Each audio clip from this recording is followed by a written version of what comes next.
Cassian Andor. He's a rebel spy, super bad friend. Give you a hug at the very end. Make that man feel like 100. He's the rogue one for me. Hate you and so he's not in the show. Is he a fish or a thief? He's Cassian Andor. Cassian Andor. Cassian Andor.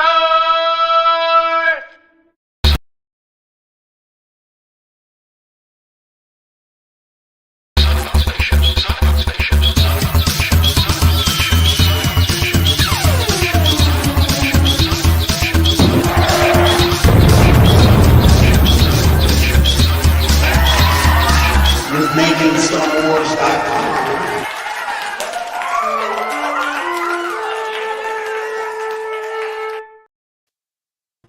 Hey, YouTube, Facebook, Twitter.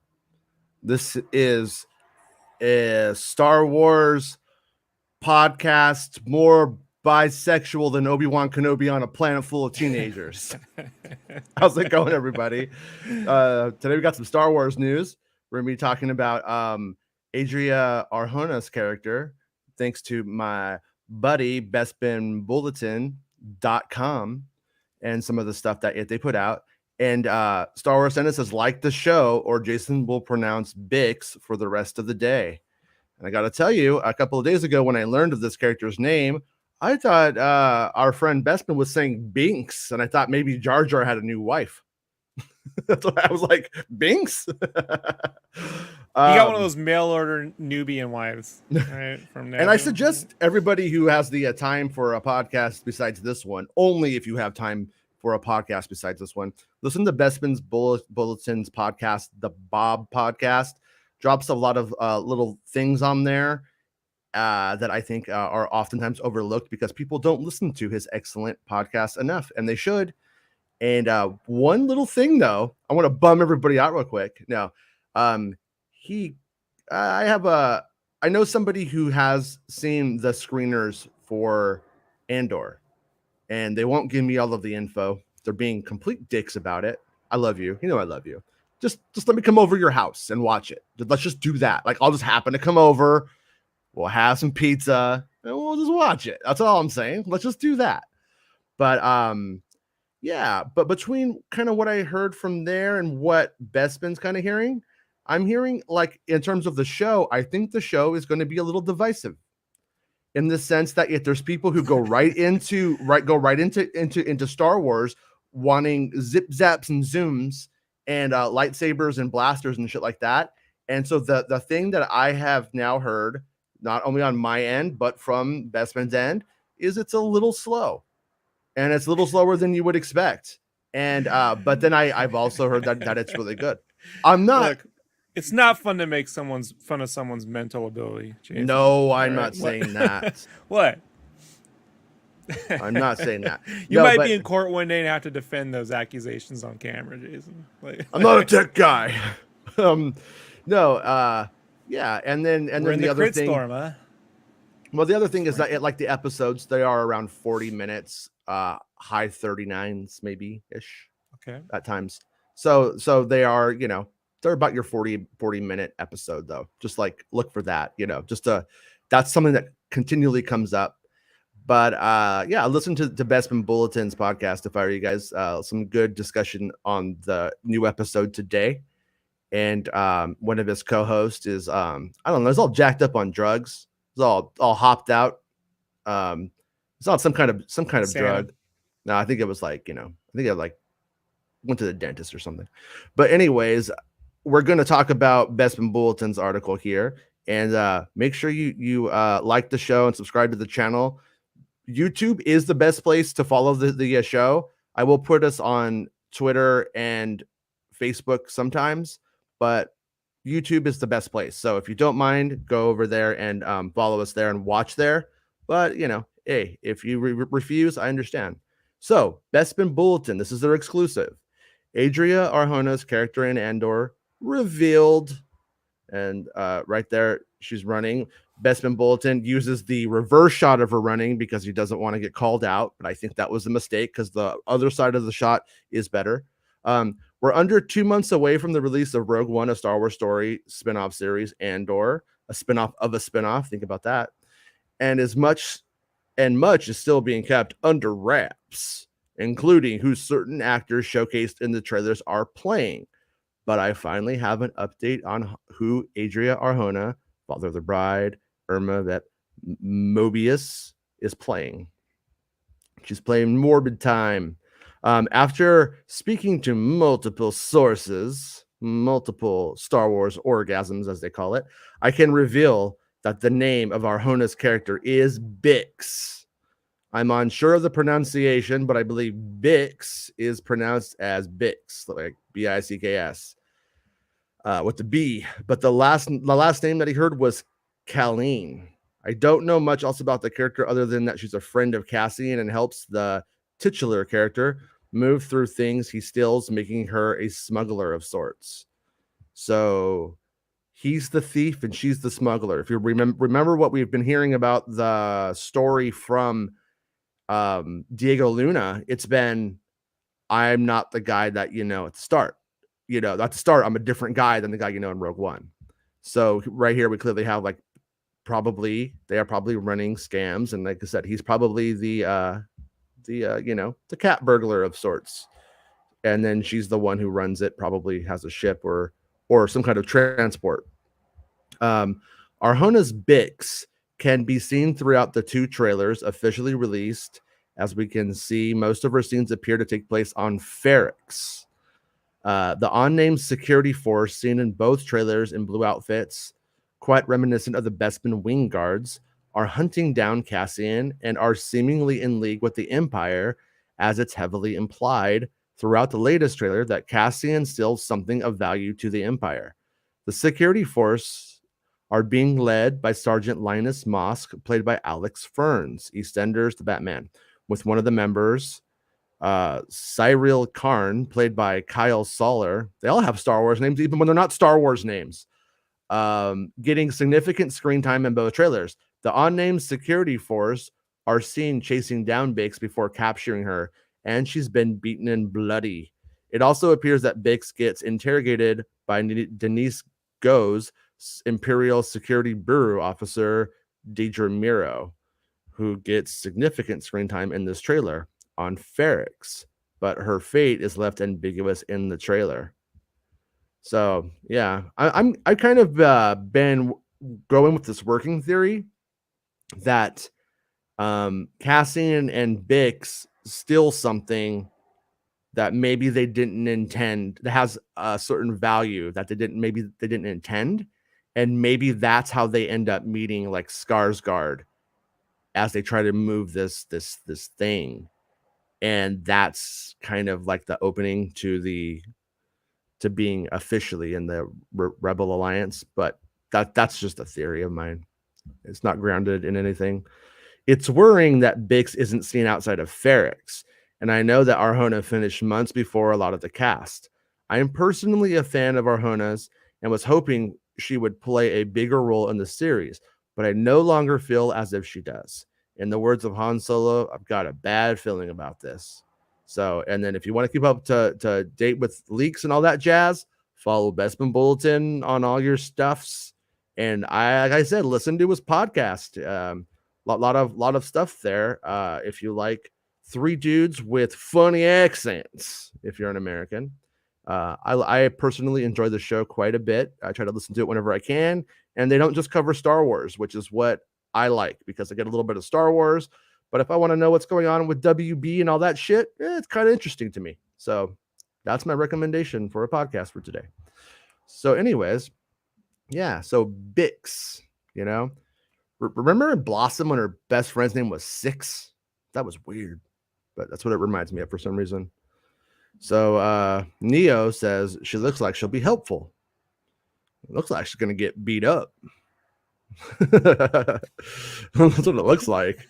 Looks like it doesn't go too well for her. I'm curious if we might have a situation, though, where her and Cassian are like this sort of like Han Solo in a way, where they are sort of like together and then shit goes south. They're separated. They don't see each other for some time. Maybe she comes back in season 2 and he's a different person, and maybe she is as well.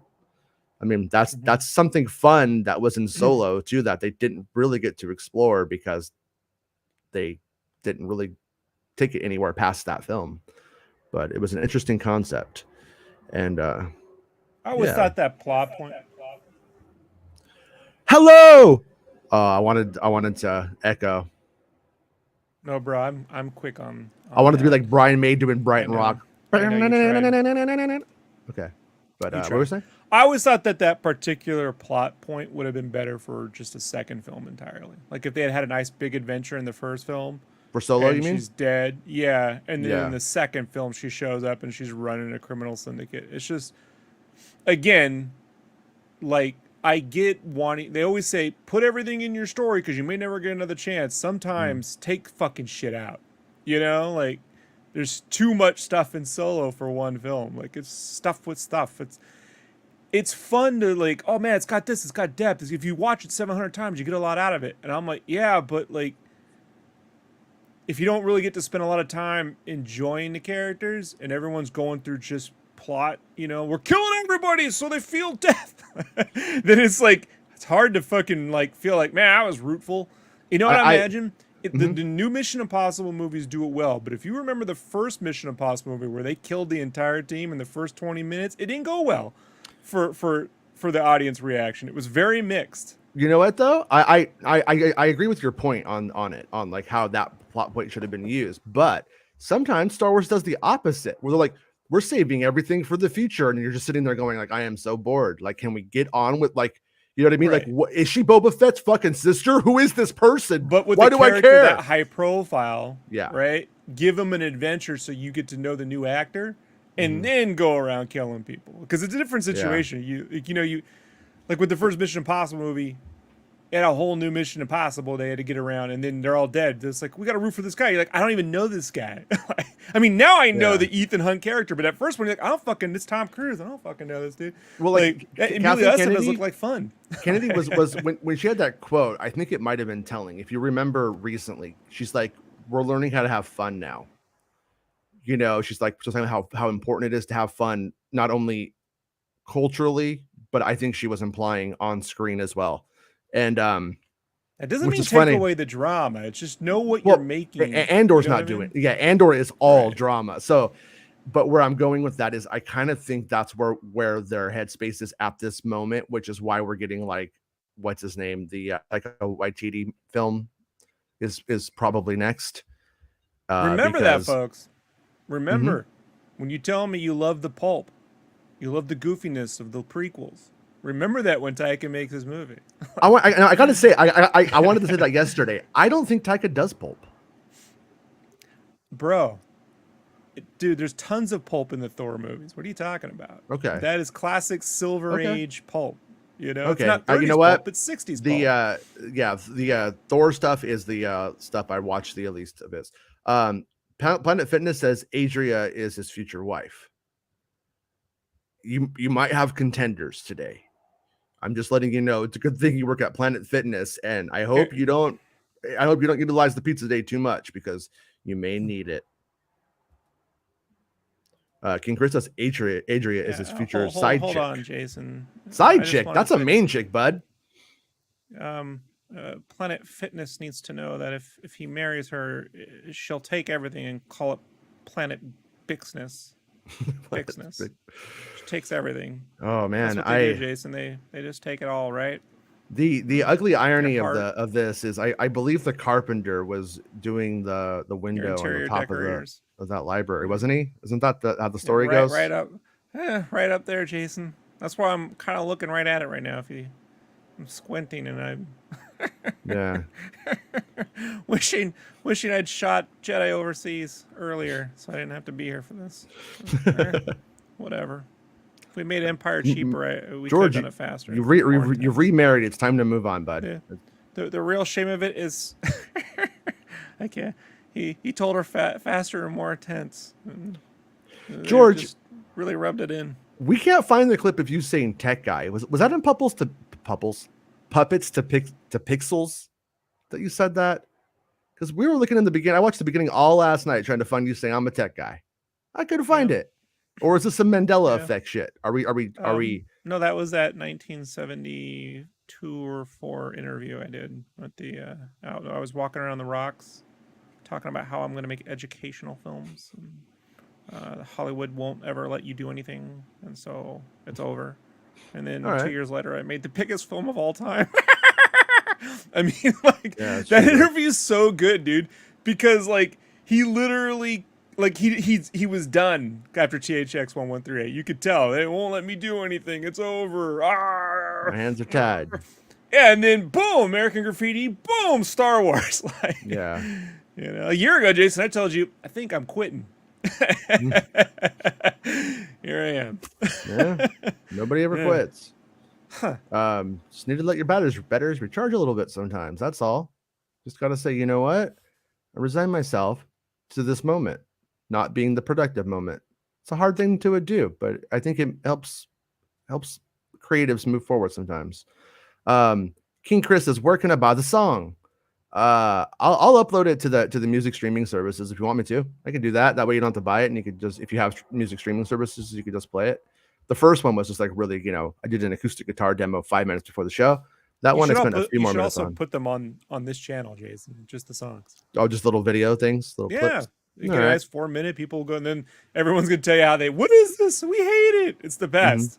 Mm-hmm. Yeah. I will enjoy being in those comment sections. I don't think people understand how much I love and trust the hate. Oh, in the comment sections? Yes. I don't trust the positive stuff too much, I feel like they're trying to get in on the I'll take the positive comments. I'm not trying to discourage it of everything. To discourage. Like the joke, come. We can be bad cop, good cop. Be nice to me. You can be as mean to him as you need to be. That's fine with me. It's true. Planet Fitness says, I wonder if it's legal for Santa to marry an elf.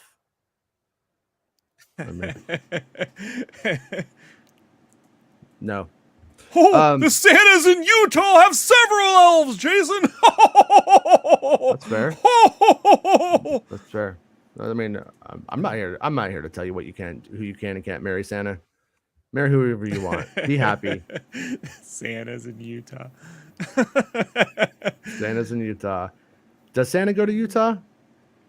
If he wants to he has to manually update his copy of Photoshop at the Adobe headquarters in Utah. Like, he refuses to do it online. So once a year, he takes his sleigh down there and he actually pays in person. Because he doesn't want to be tracked online. He crashed into the Salt Lake and thankfully floated.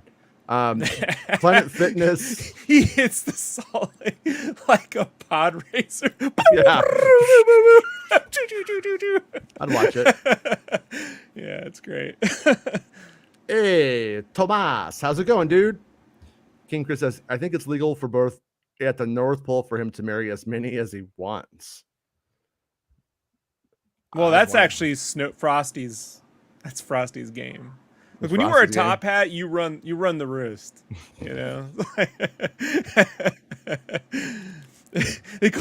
He's got his little snow hose. Is what they like to call him. It's not nice, but that's what they call them. It's really, really weird to me to see the utter garbage of the past become for a reverence to pop up for it. Like, I was playing video games.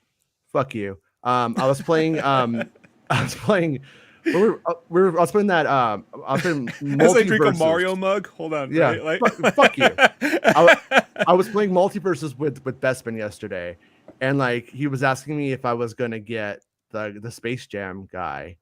And I was like, nah, I'm like, that was always dog shit to me. And I didn't see the first one because we were like, just make Roger Rabbit. Don't fucking make this bullshit. So I didn't watch the bullshit second one. So I probably will get the character because it's probably fun to play.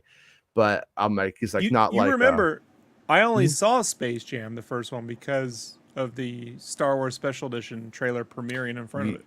Yeah, I saw it with Independence Day, I believe. I think I saw it. That is the first time I bought a ticket. 2 tickets to go see a movie solely for the trailer, and I wanted to walk out before the movie started. So my girlfriend was like, "We're not leaving. I want to watch the movie." And I'm like, "No, it's fucking Space Jam." I saw that happen to me with Monsters Incorporated. I went and saw the Phantom Menace, or sorry, the Attack of the Clones breathing trailer. I think it was with that one. Maybe it was that 30-second one. It was really short, I think, but I went and saw it, and then I left, and then the girl I was dating at the time was like, "I want to go see it." I was like, "Okay," and then she's like, "I want to stay and watch the movie," and I was like, "Fuck." We get like about a quarter way through the movie. She's like, "Okay, let's go," and I'm like, "No, I'm really into this movie." Monsters Inc. is that's what I'm saying. I was really into the movie. I was like, "No, I'm not going."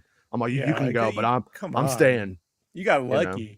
I mean, the only time on Space Jam I was pleasantly surprised was when Bill Murray showed up. I was like, "Well, okay, as long as he keeps showing up, I can watch this train wreck of a fucking movie." Like, I love the artistry of incorporating 2D animated characters with live action, but fucking Michael Jordan can't act. Like, this is ridiculous that anyone tries to tell me this is... There's a lot of mainstream movies, right? Mainstream Hollywood films. There's a few of them that have lead black actors in the 90s. Not a lot, but a few. And that's got to be the worst of them. Like, he can't fucking act. I mean, it's ridiculous.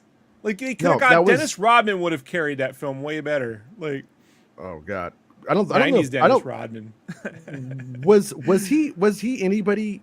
Was he a star at that point of Space Jam though?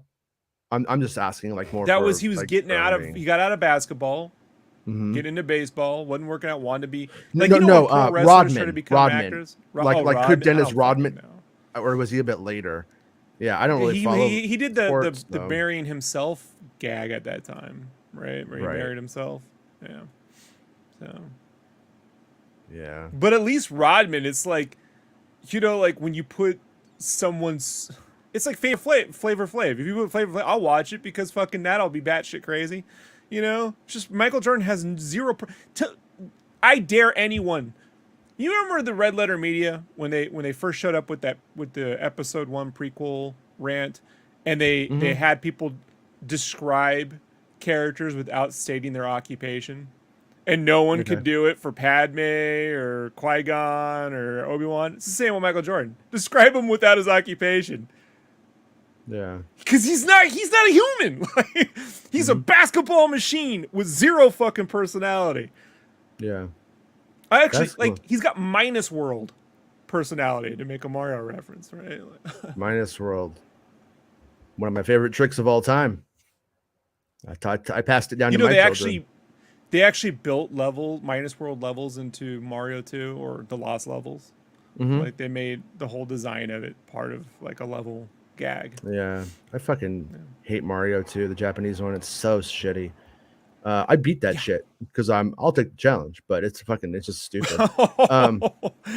Ooh, that's tough. I'm really good at the original Mario games, like really good, ridiculously good. Aria says, imagine having the episodes on hand and not dropping them on Pirate Bay. Cowards. Well, it puts your name really big in the middle. Like when they gave me the one for the ILM documentary, really big in the middle of it. It says Making Star Wars, like at gmail.com. Really big. I forgot. We were supposed to watch the other one. Yeah. I want to watch it. It's the Diet Mountain Dew or Power Mountain Dew or Jolt Cola of it's the VH1 pop-up of Did you did you see that whole like YouTube or TikTok trend of like that pink sauce stuff that some lady was like making this pink sauce, and like it has like the diet stuff was like 445 servings, like everything's wrong about it. That documentary is the pink sauce of Star Wars documentaries, and I felt like if we got into it, it would just be to dunk on it. You know what it is? It's like when you get World War II facts on the back of a Happy Meal, and you're like, look, I don't know how true these facts are, and it's on a Happy Meal, so like, I shouldn't be learning history from a Happy Meal. You know? that's where I was too. That's where I was too. But it's so bad, I like watching it. Like, I love you, Nolan, but man, whenever I go to Disneyland and I go to Galaxy's Edge and they go bright suns, I'm like, fuck you. Like, that's what I hear in my head. I hear Larry David going, fuck you. Fuck you. Yeah, that's right. That's That's my heart. It's just it's bad. I'm sorry. It's a bad heart. Not because I'm fat, just bad. Planet Fitness says hello to Ducky, and everybody's hello to Ducky. Horny. Hi, Ducky. Everybody acknowledge Ducky because Ducky needs some acknowledgement today. I can just tell. Hate to tell you, but I actually canceled my Planet Fitness membership this morning. But pizza day. You know why? You're gonna use that money to buy pizza. But you get the pizza. You're getting the pizza and the gym, Jason. I know. Well, hold on, man. I don't get this.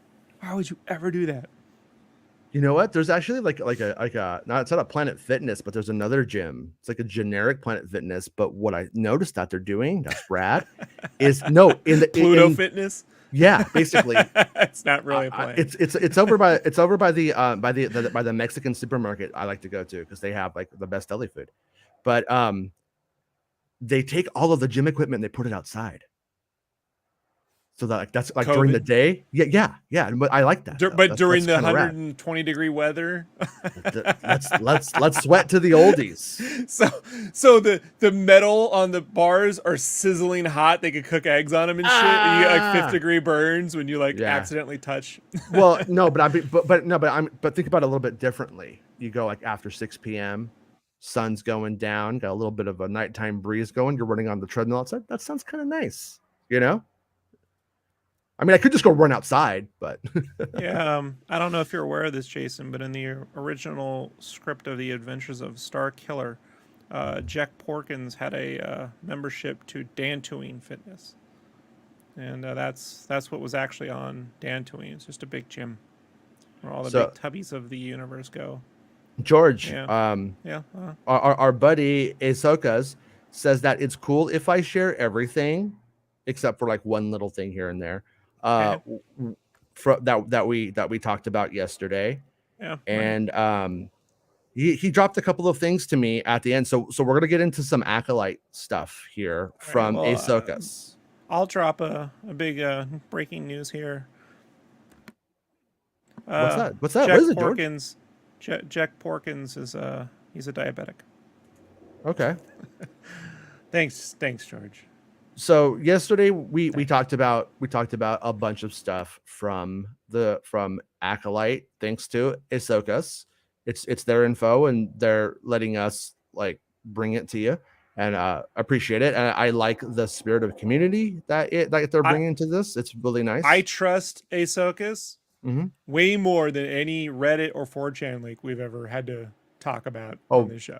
Yeah. So when people are like, some people in the comments are like, how do you know? How do you trust them? I'm like, you motherfuckers trust Reddit and 4chan daily. Let me address that. I mean, I think this is fair to us because I don't mean it disrespect to them, especially when they're bringing stuff to us. Right. They released a clip of Yaddle, and the fate of Yaddle from a show that hasn't come out yet. Right. And on top of that, they have concept art and other things that relate directly to this new series. So I think it's fair to be like a little bit like, okay, you had something on a cartoon. That doesn't mean you would have something on this other show. I want to also add, and I haven't seen it, but I've seen you've described. Yeah.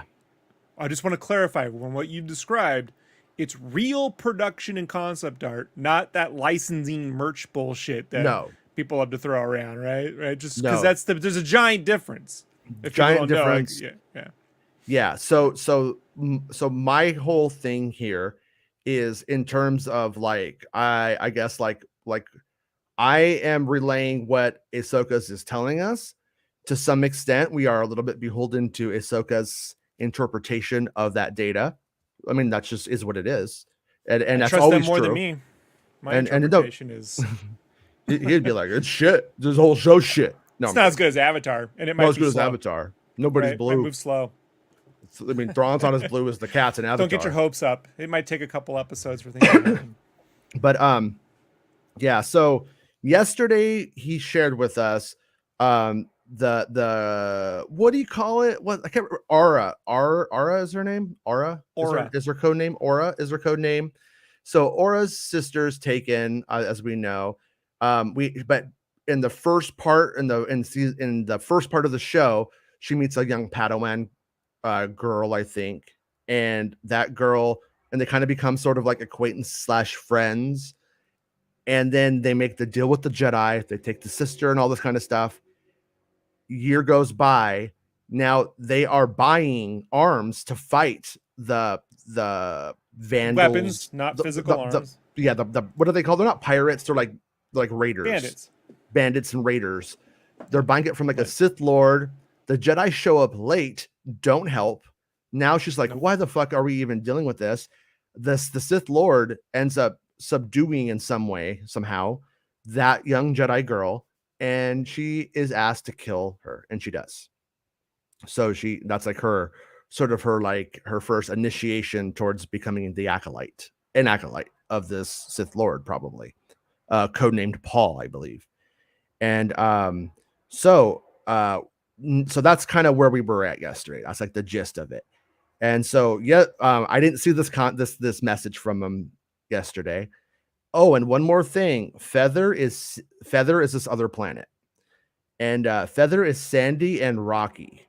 It's sort of orange, and it has huge creatures living inside holes, inside like a mountain with a huge palace on top. And so this is an assumption now, but the assumption is this huge palace is the Sith Lord's palace, like the Sith Lord's castle. And I think it's important to understand in terms of like Plagueis backstory stuff. We are sort of working under this like kind of assumption that there's a really good chance that Plagueis is involved and is one of the characters in this. And but what does Plagueis become later on? If you read the Lucino novel that Lucas gave canon content to, which may or may not be the canon stuff from Lucas, may or not be respected. I don't know. Observed. I'm not sure. It depends on how you want to look at it. I mean, after episode 7, integrated. Yeah, they may not take his stuff, but so far in other ways they have taken his stuff, like with Boba Fett and stuff. So it's worth noting. But he's an arms dealer. It's what he does. It's like one of the things that he becomes involved with. And so if this other Sith Lord, the one before Plagueis, happens to be an arms dealer, maybe it's sort of like a vampire Lestat situation where when Lestat kills the vampire who makes him and takes all of his gold and riches, he now owns all of his possessions and his knowledge and everything. And I think that might be where this is going. So yeah, and then I asked about the like bugs, the aliens, inside, and he's Ahsoka's in the holes. And it says, I'm not sure. He says, not sure if you mean the alien or the bugs, but the bugs in the holes are like huge, kind of like the aliens from Alien, but mixed with a beetle. So that makes me think of H.R. Giger. Is it Giger or Gigor? I don't know. The guy who designed the alien. It sounds like it's kind of going up. Geiger. H.R. Geiger. A Geiger counter. So we got a Geiger counter of 1 right now. It sounds like that's kind of going in that sort of design direction, but they're kind of like beetle monsters, not like Paul, Ringo, none of those beetles, the different beetles. I'm a werewolf. Yeah. And then so if you feed John after midnight, turns into Yoko. It's true. Gotta say, I'm liking Pope. Okay, Kaden says, I feel like this Sith is actually an apprentice and maybe brings the girl along hoping to usurp his master. Maybe kills Paul and then takes the girl as his acolyte. That could be a really interesting kind of idea if you and that would maybe allow both friends to stay alive for a time. Because we have the other acolyte that she teams up with during the contest. I'm calling that the contest structurally, which is when all of the acolytes will be fighting each other to get the job. So there kind of may be something like that going on, but worth keeping our eyes out for. So, but basically, Ahsoka says that castle, it could be Paul's base. But they better really invest in good stunt coordinators on this show, Jason. That's all I gotta say. Because I'm super excited for the martial arts Taraskasi. Terrace Kasi, have some respect. Man, I wrote a script on it. You fucking listen to me when it I comes to said that. wushu incorrectly, so every time I hate the way Taraskasi sounds. I like Tarakai, but you know, I like that's the way Terrace it goes. Kasi. It sounds like a stripper. I'm kidding. That could be Paul's Fair enough. base, but there's another location that generally blew my mind, but you can't talk about it yet. And this right here's the other tease. Okay, I think we'll get into a bit of a tease. There's another place, and it's codenamed Gan, but Ahsoka was able to identify that it's some place we've already seen before in animation. So I'm not trying to get Ahsoka to like spill the beans on that. Okay. Like they don't want to. We're going to respect that. But I think it's fair for us to have the fun of speculating about what that place can be. Because it's just a fun big story saying something from animation is coming. And up front, I have 3, with the last one being my best guess. The first one, I've always wanted to see Christophsis in Chris Christopherson. from the Clone Wars movie would look badass in the volume. I hope someday it does come to live action. Lothal has Jedi temples and there's shit there that and it's a different era, but it would look good in this show, and where they're filming it, they could make that happen. But the third and the most realistic, I think, is Dathomir. Wouldn't it make sense for this fucked up place to be a castle, maybe on Dathomir? Where And Dathomir's a cool name. Dathomir's a cool name. You got fucking zombies and you got monsters. You got rancors running around. It's a heavy metal Star Wars hell, and without the fire from Mustafar. So yeah, so seeing Dathomir a few hundred years before, there's witches there and stuff like that, would allow them to go down that route. I don't know if what Leslie Headland's appreciation for the paranormal is, but that's a way of getting into that. And one of the things that we have learned about Sith Lords throughout the years is that, like, or Palpatine specifically, is that he ends up kind of getting with Mother Talzin. I'm not saying they dated, but they probably did, both single evil, it's the swinging 1940s of Star Wars. What are you going to do? You're going to knock some Look, boots. Jason, if this thing can somehow successfully combine Kung Fu and Ghosts, it might be my favorite Star Wars ever. Just letting you know. The idea behind the Underworld television show, not the shitty website full of fucking dick bags, but the television show that George Lucas never got to make. Palpatine falls in love with a powerful woman who, I don't know, leads to some scorn. It doesn't go well, and that's when his thing for power begins. What if it was Mother Talzin? That's what I've always said. Clone Wars did seed a lot of ideas, characters that were going to be in that show, by the way. So I think Saw Gerrera may have even been intended for that show, but that's speculation. So yeah, but he's all, no more will be said. And I was like, hey man, that's neat. That's cool. And then, I kind of trying to take the conversation where it was, and then I asked a little bit, he's like, right now, Ahsoka's is more only about the first like 2 to 4 episodes. That's kind of where the ball's at for information right now. And but I asked about the other acolytes that she will be fighting, that Aura will be, contending with. And obviously we end up having a situation where she's fighting against a bunch of other kids, but she's clearly like, it sounds like maybe a farmer who had to become a warrior, who gets really angry when shit goes south, and she should have been a Jedi, but the Jedi didn't find her. So that power is there innately. It's natural to her. Her sister's becoming a Jedi for that very reason. And when she gets into that like arena, so to speak, and has to fight the other contestants, I'm not trying to misconstrue how that stuff goes, because we don't know the organization. Do they get into a ring? Is it the fucking octagon? Is the evil space Dana White there? Like, telling them what to do? I don't know. But as if there's a good space Dana White. Yeah. So yeah, right.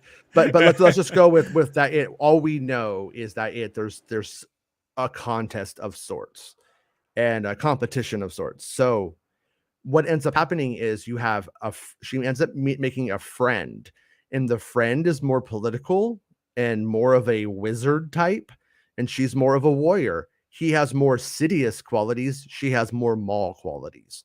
And they end up figuring out that when they team up, like true Sith Lords, they are beating everybody in this contest. It's together that they are powerful.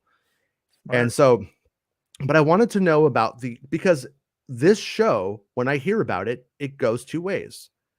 Wow, this sounds really dark, and like it could be like a martial arts film, and it sounds sort of like very adult and grown up.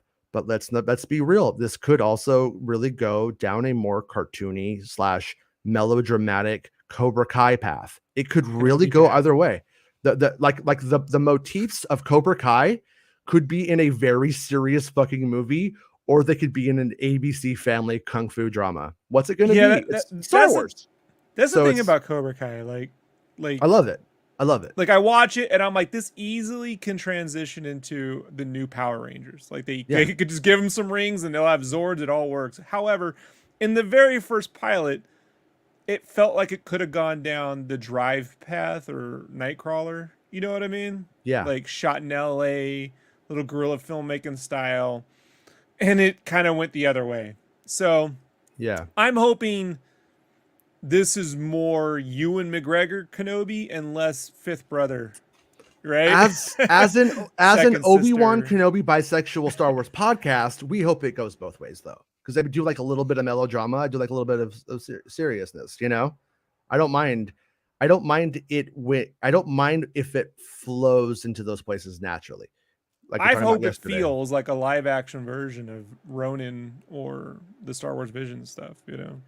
But once again, whenever we are consuming spoilers and they haven't shown us anything officially, we can't fall in love with what it should be when they finally do show something. We have to be like, okay, that's what it is. That's my whole jam, Jason. I know, but it's not fair. All I do is tell you what things should be. Yeah, and that's fair. You know, you're taking away. Like we're gonna get way bigger on YouTube if we talk about how things should be. I'm just like, okay. Truth. You know, truth. What are you doing with truth? And if you want to know, you can find all my thoughts and prayers on Truth Social. Sorry, don't go there. I also believe so yeah. So Ahsoka's is, you know, it does not know for certain. Let's let that be known and make that very clear. But Ahsoka thinks that the friend is Plagueis. That Pen, the friend who they team up with, thinks that is Plagueis. And but it's like I said, it's not really based on any info. It's like circumstantial. The character CGI, like all of the stuff, the characteristics, a lot of it just straight up lines up.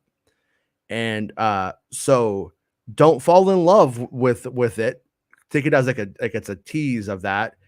And there's always a chance that if the show may have that like on the back burner, like, yeah, like we want to make him Plagueis, but maybe they haven't been able to commit to it yet. Maybe they want to make sure that they don't squander it. Maybe they want to make sure that the character like connects, and then it will be revealed.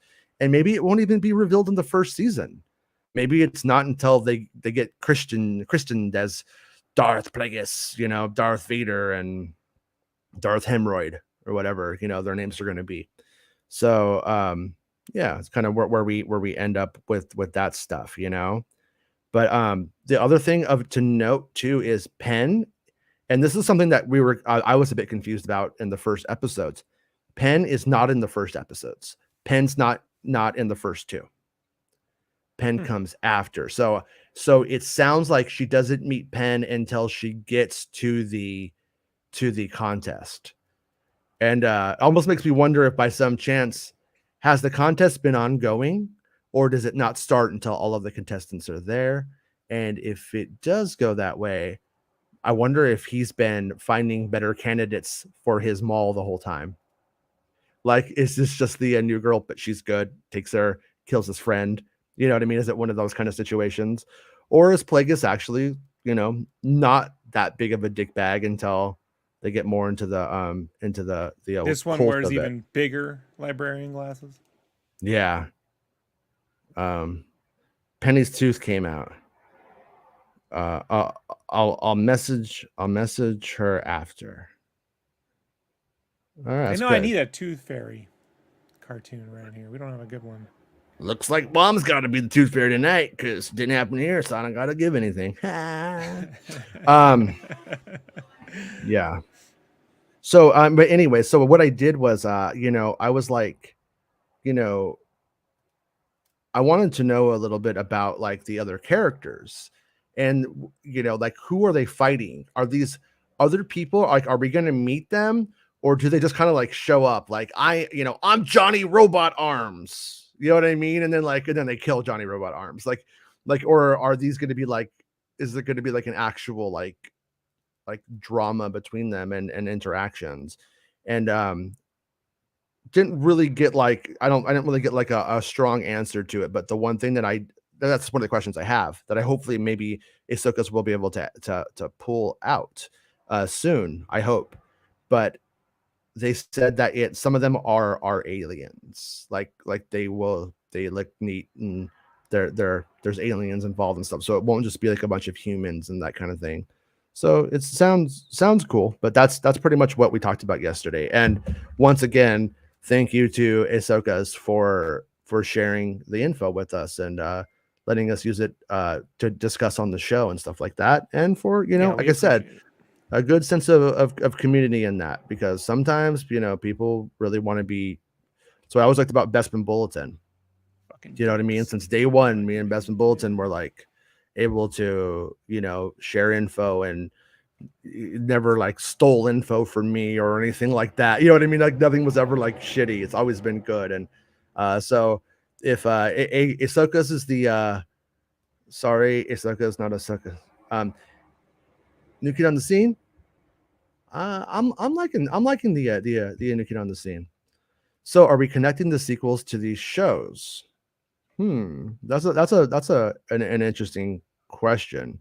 Right now we have the animation being connected all over the place, as we've seen between Kenobi and stuff from Andor that will be coming, Saw Gerrera and stuff like that. We're seeing that. I don't think that a lot of it's going to be too open, though. I mean, there's a chance we could see Exegol, right?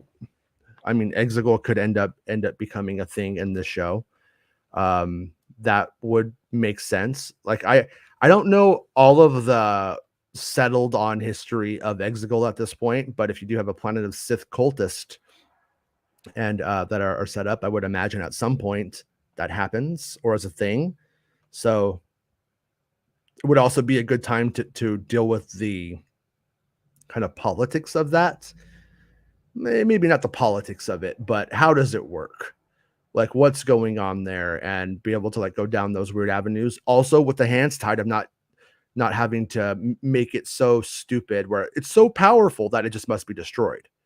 Because that's the other thing about the concept of the Exegol and that kind of idea. Like, what are those little weirdos doing? But how do you make it where it doesn't just take over the whole galaxy right away? It's gotta be secret.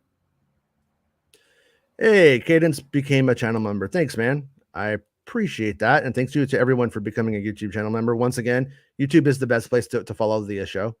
If you're watching on the Facebook or Twitter, come over to MakingStarWars.net on YouTube if you don't mind. Next time, subscribe to the channel there. It helps. Unless you're in communist China, then it's blocked. They don't like it. You know what? If you're in communist China and you're watching the show, that's rad. You're a rebel. Seth says the Clone Wars needed a lot of future stuff, including George's sequel trilogy, which is why I laugh when people try and say that he wasn't involved with it that much.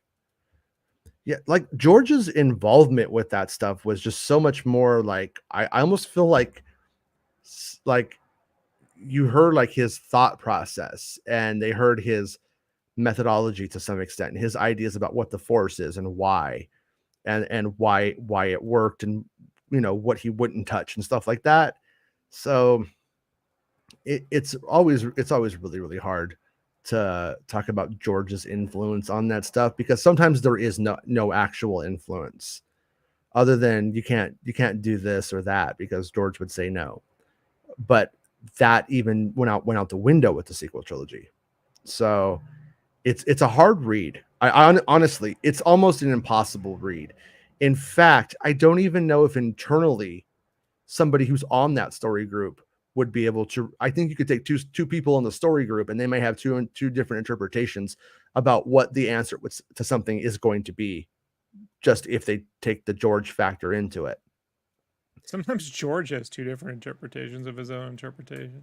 Yeah, he I'm does. not even being facetious, but if you've ever heard him talk, even like on his audio commentaries, like on the prequel DVDs or I guess Blu-rays. The last time I watched him was on DVD. But even then, some of it's contradictory to what he was saying before even the films were shot, you know, like, and then during when the films were being shot, and then after, like, it just constantly shifts. So it's whatever he's feeling at the time is what he thinks. It would sometimes be wherever whatever his headspace was, wherever he was, what Clone Wars arc was he working on that had him preferring one idea over the other, you know? And it's natural though. I'm not knocking it. I think it's also something like when you look at George's job for a long time, it was give me a hard answer to something that isn't real, to something completely made up. I thought I'd let you know at one point, Jason, that you're on the subject. The midi-chlorians were supposed to give people Sith abilities, and I was going to call them the Marsha-chlorians, and Rick talked me out of it. Yeah. You settled on Syphilis, right? Yeah. Well, that's what you get when you have unprotected sex at Skywalker Ranch, Jason. With a carpenter. With a carpenter. Is it true that they still can't play the Carpenters? No superstar. Oh yeah. On the premises. Yeah, and Whip It. Yeah. Whip It. Yeah. Well, what happened? You know. What were they doing in that library? They were very naughty. Yeah. I like thinking about it, but yeah. Mr. Christopher Spreezy, he says Spreezy just sent us this picture that is apparently leaked out to the internets. I don't know where it originated from, but it's Andor promotional art. And see, that's the kind of leaks we normally get, right? With the Quake logo. Did they put the Quake logo in Andor's fucking? Come on, guys. Come on. It's the Quake logo. Looks like it, huh? Yeah. This is like the Walmart shit that appears on packaging. Our Arjona looks really good when she's not all bloody and beat up. Look at him though; he looks suspicious. I can't lie. Even he thinks that's the Quake logo. he looks like the drummer for Dracula, my band. He looks just skeptical like Stanley Kubrick over there. You know, that's I gotta send that to a Chris, my drummer. It looks just like him right there. But I don't like this the stormtrooper thing right here. It looks a little bad. It's when they're the stormtroopers tinders. They take too close ups. You know, they're just too close up. In Arabesh right here, it says, yeah, we stole the Quake logo. Suck it. Okay. Actually, I can translate that. It says, John Romero is your bitch. John Romero is your bitch. That's fair enough. Yeah, it's a Dakitana reference. Thank you, Mr. Spreezy. You know. Seriously. Hold on, look. Quake. Oh man, that's pretty fucking close, bro. Like, yeah, you want to put it up? The point. If you're able to, you're not able to. No worries. Quake logo. I can't. But put up. Okay. It's just the point in the center goes down instead of up. Right. It's the same fucking thing. It's funny. Yeah. So I guess it's the pre-rebellion logo, right? Well, the Jedi got involved and they got. No, I don't think. Not really, because I think it predates. I don't know. I think they're just fucking. Oh, okay, the Quake logo looks stupid. It looks like the staff of Ra, kind of. But yeah, I don't like. I didn't say it looked good. No, I know. I just looked at it and I was like, I looked at it. I didn't want to put it up, but it just was like, fuck that thing. Yeah, Space Dana White is probably a major asshole. Well, that would be in character. Jimmy McKee says it could be like the arena in Fallen Order. Yeah, that's why I'm not trying to move too far. I'm going to let Ahsoka's maybe more explain that when they're able to, because like the contest, I mean, I'm just making it up. What if they're like a league of extraordinary villains, you know, who can do the most dastardly thing today, you know, and like they Mugsley shows up. Yeah, I mean, they may be tasked with assassinating the president of the galaxy, because one of the things that we learned that we're supposed to learn in the show is how do we get to the corruption that we were at? Did they only mean the Sith? Very well might only mean the Sith, right? I mean, that would make sense. But what if they are going out and what if they are assassinating the good players in the Republic at the time and propping up the evil ones? Because one of the things about Plagueis, the original story, is he's playing a long game. He's on the path towards immortality. He's not trying to fuck this up. He's not impatient. He has a lot of patience, and he's sort of moving players around, and ends up sort of picking Palpatine because he's like, I think I can make this guy the Chancellor of the Galaxy, and once I make him the Chancellor, he's my apprentice, but I'm the master, and I'm going to control him, and and by proxy the whole universe, so the whole galaxy. So it adds up, it tracks with how a lot of this stuff could be going. So I don't want to sell the idea that they're all just getting into like I said, the octagon and fighting it out, because, you know, then you just end up with like lightsaber battle episodes and shit, you know. Yeah. One thing that Ahsoka's told me that I skipped on accident. Actually, Jason, is the Octudecon. This is people will I think people will want to know this. It sounds like when she kills the Jedi, she takes the lightsaber. Did I talk about that yesterday? I don't remember if we did. But so it sounds like they don't necessarily like get their lightsabers like through natural ways. I think that they may have to like kill a Jedi to get their lightsabers and stuff. Like it might don't get them be in going that way. Chinatown with their nunchucks and firecrackers like us other Jedi do. Mm-hmm. Yeah. Finger cuffs get stuck. Oh no, how do I get out? And it's just magic. You say finger cuffs, and you think of Chasing Amy. Yeah. Sorry. Yeah. That's the way it is. So, yeah. Bespin Bulletin. This is like a little side note here. Just sent me something about if you've been following the WB situation. WB Yes. did an earnings call, and they said the company is focusing on fully embracing the theatrical experience. They want all films to be theatrical only, meaning they will not make movies for streaming or straight to paid on demand. WB plan on merging HBO Max and Discovery Plus in 2023. Despite reports, they won't reveal details until later this year. The new service will use the tech used for Discovery Plus. Probably going to rebrand it and merge it together using the Discovery Plus tech, just like how Disney Plus used another streaming service's tech to make itself. They bought another streaming service, and I don't remember what it was, but then I have HBO Max. Do you have HBO Max? I do. I'm going to miss it. The back end, it does move slowly. Mm-hmm. Like logging in, you know, there's like a lot of delays when you click on something. Okay. I will say, so, you know, like if it speeds that up, then I'll be happy. You know? Yeah. Well, the thing is like they've already removed like several shows from it. They're starting to like. It sounds like they may have leased out Lord of the Rings or whatever to Amazon, the films. Like they're like, it's Amazon. It sounds like HBO Max is fucking is dead. It's just, no, it will continue to have Fresh Prince of Bel-Air. So fair enough. And Peacemaker. So yeah. Here's Will Smith before he was fucking insane with insane children and a crazy bald wife.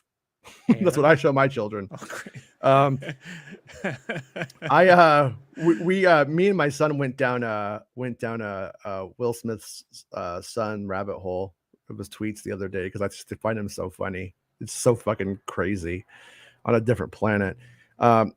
Rich little bitch. Exploring cresting a free ad-supported streaming service separate to the merged HBO and Discovery service, which would be more similar to Pluto TV. The new merger HBO Max and Discovery Plus service will be released in the US in the summer of 2023. The service will roll out in Latin America in fall 23, Europe in early 2024, excluding the UK. Brexit. Bespin has just wanted HBO Max this whole time, man. I mean, for like the last year, he's just been like, yeah, man, we can't get it. Yeah, man, they don't have it. Yeah, man, they make dumb deals, you know? And then And Brexit just keeps taking away, don't it? Is it Brexit's fault? I think it's Why not? May as well. Okay, sure. The service will roll out in Latin America and new markets in fall 2024. They forecast the new service will have 130 million subs by early 2025.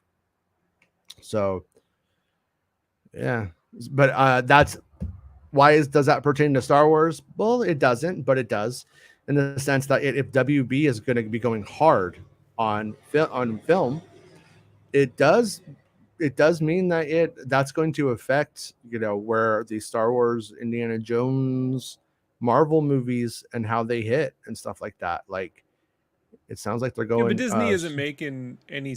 I mean, they were making some movies exclusively for Disney Plus, and they all look like dog shit, like the Pinocchio one. Sorry, it doesn't look good. No, it actually looks really good. It's a good movie. It's a very good. It's better than Andor. I did not watch it. I have no fucking idea. Sorry. You promised me you wouldn't watch Andor, Jason, and here we are. So, fair enough. I keep getting. It's like when people were like, "Hey, man, I like the show. It's just I don't think this Acolyte thing's gonna be very good. I'm not watching it." I'm like, "You're gonna watch it. You're all gonna be here watching it. What are you talking about? Not gonna watch it. You're watching it. You watched You watched it all." There's no world in which anyone watching this show today, anybody watching this show right now, doesn't watch anything live action Star Wars. Like, it doesn't matter what it is, they're gonna watch it. Even if I hated the idea of it, how could I not? You know what I mean? How could I? Someone's like, "Why'd you watch Kenobi?" I'm like, I have no choice now. Like, I gotta watch this stupid live action. Even the ones I don't want to watch, I gotta watch it because I have to have an informed conversation, Jason. I can't complain about something I haven't watched. That's the worst. The only thing worse than complaining about what something should have been, it's complaining about something you haven't even seen. That's fair. Right? And thank you, Johnny, for hooking Ducky up. And Ducky's channel member now. That's great. Thank you, Ducky. Thank you, Johnny. You guys are the best. Coming to the cult. Darth Kindness, channel member, Juggler, Shot Putter, says still planking. Why? Plankton, fisherman of Plankton, says, by the way, 45 in this chat, but only 17. Hit the like button, man. Yeah, please do that. That is nice. That helps. The problem is there's no so thumbs. Like, that's the problem. I would take that. Just any engagement's engagement, Jason. And actually, the more negative the engagement, the better the algorithm shares the show, to be honest with you. So I have a theory about that stuff, Aria. And first, the prereqs to getting there are that Mando is going to give us the origins of the First Order. And so I think that they are going to set up that stuff before we start to move into it. But also, I would say episode 10 is going to happen for sure at some point. When is the question? But if they got into over under. The orange turd will be dead of, let's just say, natural causes before or after episode 10. Well, I want the orange turd to go tomorrow, so I'm going to say after. Right. But natural causes. Natural causes? Because I don't need the FBI fucking coming after me, right? This is, look at them. You think that's a before? So, Oh, well, are we don't talking like a worry. 5-year? Or are we They'll talking like a just- 10-year or a 15-year period? Don't You worry know what I about mean? don't Like- worry about any secret services or anything like that. The FBI, CIA. They'll just delete the text messages and forget to get you. So it's Well, cool. I'm hoping I can use my white privilege when they show up. They're Like, incompetent. It's not a conspiracy. Um, um, everything's a yeah, conspiracy. I think we will. I think in about 5 years, we will be at the doorstep of them getting ready to move into that territory. I think when we have Probably about a 5, 10-year. I think with about 5 years of Star Wars films that, when I say meander, I don't mean that in a bad way, but that dabble in this and that. And here's Taika's funny movie, and here's a fighter pilot movie. Here's the Star Wars cooking show movie, Then we end up with, okay, we're gonna get a Skywalker movie now. We're gonna get an episode 10 now, and we move in from there. But I think that timeline has a lot to do with like who they bring in, who they can bring in, who they will, and why. And I think if you fuck with it too much, you tie your hands and you make some needless complications for yourself. So I think that and if you hold that area off, it becomes more like Arya's like, I want it, and we're excited for the movie. That's where I think we're at. Well, do you think? Because I don't think they'll announce a trilogy of anything again. Like, to be honest with you, I don't think they'll do things in threes anymore. So do you think when they announce episode 10, do you think they'll say it's just a standalone, a 2-movie thing, or they'll say it's an ongoing theatrical story? They'll say, well, I think what they will do is they'll probably call it an ongoing, because if it's episode 10, it's already by its very nature ongoing. But they have to like not promise a trilogy, but they have to, also have it adhere to the fact that it is part of an ongoing story. So I think that's a complicated question. I don't know if they would have solved that yet, but I do think if I'm a betting person, they come at it from the marketing angle of this is a capstone to a lot of the Rey, Finn, and Poe stuff, and it will answer the unanswered questions left over from the previous trilogy. Therefore, if they don't want to, therefore, if they don't continue, it doesn't mean anything. They don't have to. They could save face, and then if it gives us a bunch of new things to go on and takes us into a new direction, then it's that. I almost wish they would announce a sequel series that said they were going to spend Lord of the Rings style money on. Not saying that budget, but something like it, and say the name of the series is episode 10. like seriously, and commit to like 12 to 24 episodes of some big budget series that then on the movie screen will capitulate or what am I talking about? Accumulate, right? Like form into culminate. That's the word. Culminate. It's the colors are getting mixed up. They will culminate in a Star Wars semicolon whatever. You know what I mean? Like blah blah blah. Or that is episode 10 and the series leads into the movie. You know what I mean? It's just because it's like I think dredging up the last 3 films is a prerequisite. Like, could you imagine a thing where they're like, we're making episode 10, it's going to be a capstone to 7, 8, 9, and then we're going to re-release 7, 8, 9 to theaters. I don't think that model. I don't think in this world that we're in today, they can't release new movies. I don't see re-releases. Like I have a hard time even imagining. But if they had done episode 10 as a series and episode 11 as the film, right? Mm-hmm. That would be a trip, Yeah. But I don't. Yeah, I don't do that. I think they would just go with like, this is your ratio or something like that. But it would Star Wars ratio got ratioed. No, it would be cool if they went and did like a couple of mini series that put the characters into interesting places. Like if you had your Rey, Finn, Poe kind of thing, and then now here's where the galaxy's at, and then that was the launch off of another trilogy. That would be like fun. like if they had culminated the Mando series, like really ended it, right? Mhm. Grogu goes off somewhere, and then they do a series of series on Disney Plus with the sequel characters that culminates a film that introduces Grogu into, you know what I mean, like Rey and The- Finn and all that. Then it you would know, I was thinking about theatrically. about Grogu, and kind of ties into what you're saying. And I'm like, the problem with Grogu is he's a baby, right? I know that sounds stupid, because of course it's a problem. He's got a mech But suit now. but no, but where I'm going with it right now is we kind of do need to.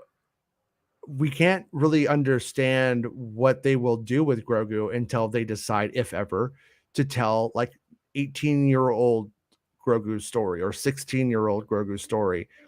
Like is Grogu gonna go out off into the galaxy, so to speak, become a Mandalorian, the Jedi? But then does he have a problem with the Jedi? Like, is he going to come back with maybe a good perspective that puts him at odds with stuff like that? Or does he come back and he's like, I know the Jedi are good. Luke Skywalker was a good man to me, and I serve them. I'm here to help you, Rey. Like, there's all of these different kinds of ideas that are there. One idea I think that may be on the table is that we may end up having a bunch of characters who should have been Jedi throughout the years, but because of the ineffectual issues with the Jedi for different reasons, Maz Kanata doesn't become one for 1,000 years, or however old she's a couple hundred years old. She doesn't become one. She doesn't believe in their thing. Is Rey the person who changes Maz Kanata into embracing that and becoming a Jedi? Is Rey the one who will end up bringing Grogu in to the fold and being like this is important? We can't have like one of the problems with Luke's situation, if we want to step away from Luke's and Kylo's thing by themselves, the problem with Luke and the whole thing was all the eggs were in one basket. If Luke's nephew falls to the dark side, everybody's fucked. If Luke makes one mistake, everybody's fucked. And so if they go back to the Rey model, if Rey goes back to the Skywalker model of if I fucked up, everybody's fucked, then you don't really start to move into the territory where things are gonna the Jedi are gonna exist. And if you ask in my opinion, moving into a future where there's big problems but Jedi exist, and are they gonna make it? Like, are they gonna exist? Becomes a really important kind of like ongoing story for the sequel trilogy era for post episode 9 content. Like I don't really want 15 fucking movies about, oh, it's just Rey and she's got her back up against the wall. Will she ever start a Jedi school?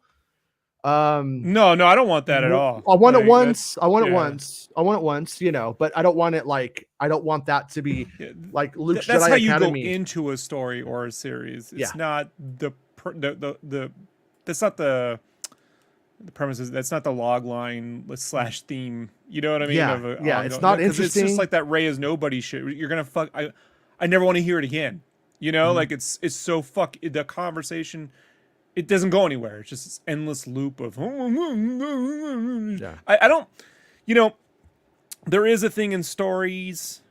The writers, screenwriters, blockbusters, Thundergrunts dudes, the Thundergrunts guys, Bob Rosen, we're saying like there's two, basically, like if you really whittle down all stories, it's like two different options. Like one's self-confidence, like believing in yourself, or so something else I forget. I had to ask him about it. I'll get it again. But I bring it up because what I'm not a fan of, I don't mind self-confidence, but I don't like it when someone's like, I'm just too good. You know what I mean? Like if I wasn't so good, I just got to get out of the way of my own goodness. Like it's just not a captivating story. It's not interesting for myself. I've never seen one anime, you know what I mean? Never seen one kung fu. I've never seen one genre-based anything where someone was just so good, but they're just getting in the way of themselves. That's like some shit you see on MasterChef, Like it's not a movie. It's not something you go in and get inspired, or I don't know. It's just not my fucking thing. So that Rey thing, I'm with you.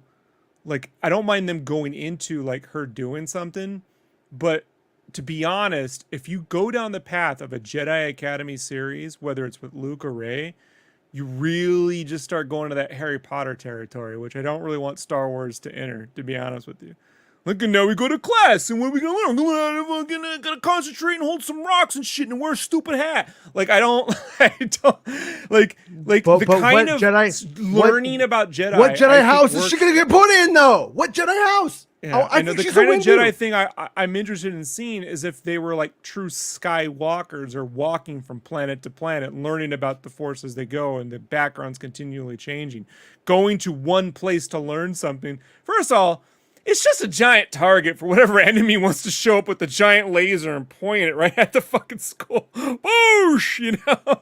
As we've learned. And you can't have any story about a school in which a bunch of kids are going to get fucking slaughtered these days in America, right? Like, can't make that the theme. You could do that flashback, but you can't do a whole series around it. Or you could just put like a GoPro on your kid's hat and send him to school, and you'll eventually have that show probably. So I was watching MasterChef Australia, older season of season 7, and they were doing a conveyor belt thing with like the challenge, and they put a GoPro on the food as it was coming out to be served, and I was like, that.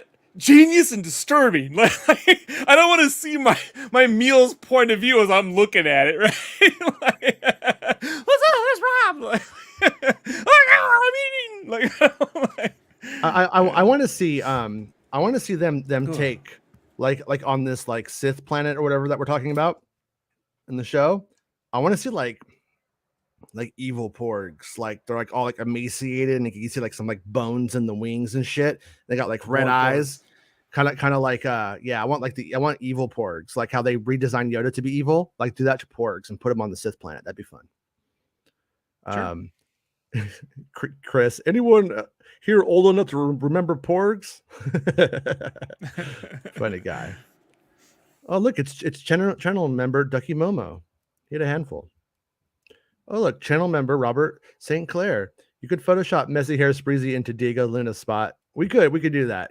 Remember at Disneyland when you used to go and you used to like get your face like superimposed onto like a Star Wars character? We could start that service here. There's plenty of good interviews between George and Dave on the Star Wars YouTube channel. I think people should watch. It's just called GL and Dave Filoni Talk to Clone Wars. That was a good one. It was very good. Yeah, I don't know. I got a feeling we will get a lot of cool footage when George croaks. You know what I mean? When George dies. Look. I don't know what I'm talking about. George dying. Well, you know, we all die. It's a funner. I like to think he just keeps on going. Like the energy. Yikes. Yeah. Somebody like just figured out sent a me way a to cheat picture. death. Yeah. I mean, God, this other side of YouTube. I'm not even gonna give it any fucking attention, but they fucking are horrible. They just like fucking racist. Like, all right. Anyways, yeah. Hey son, how's it going? Tell Penny, I'm happy she lost her tooth. Son of a Bix. Son of a Bixit. Bigsit. Biggs. Wasn't Bix the name of that doctor that was placating Trump? Like, wasn't that? Oh, he turned on him now, I think. No, that's the chick.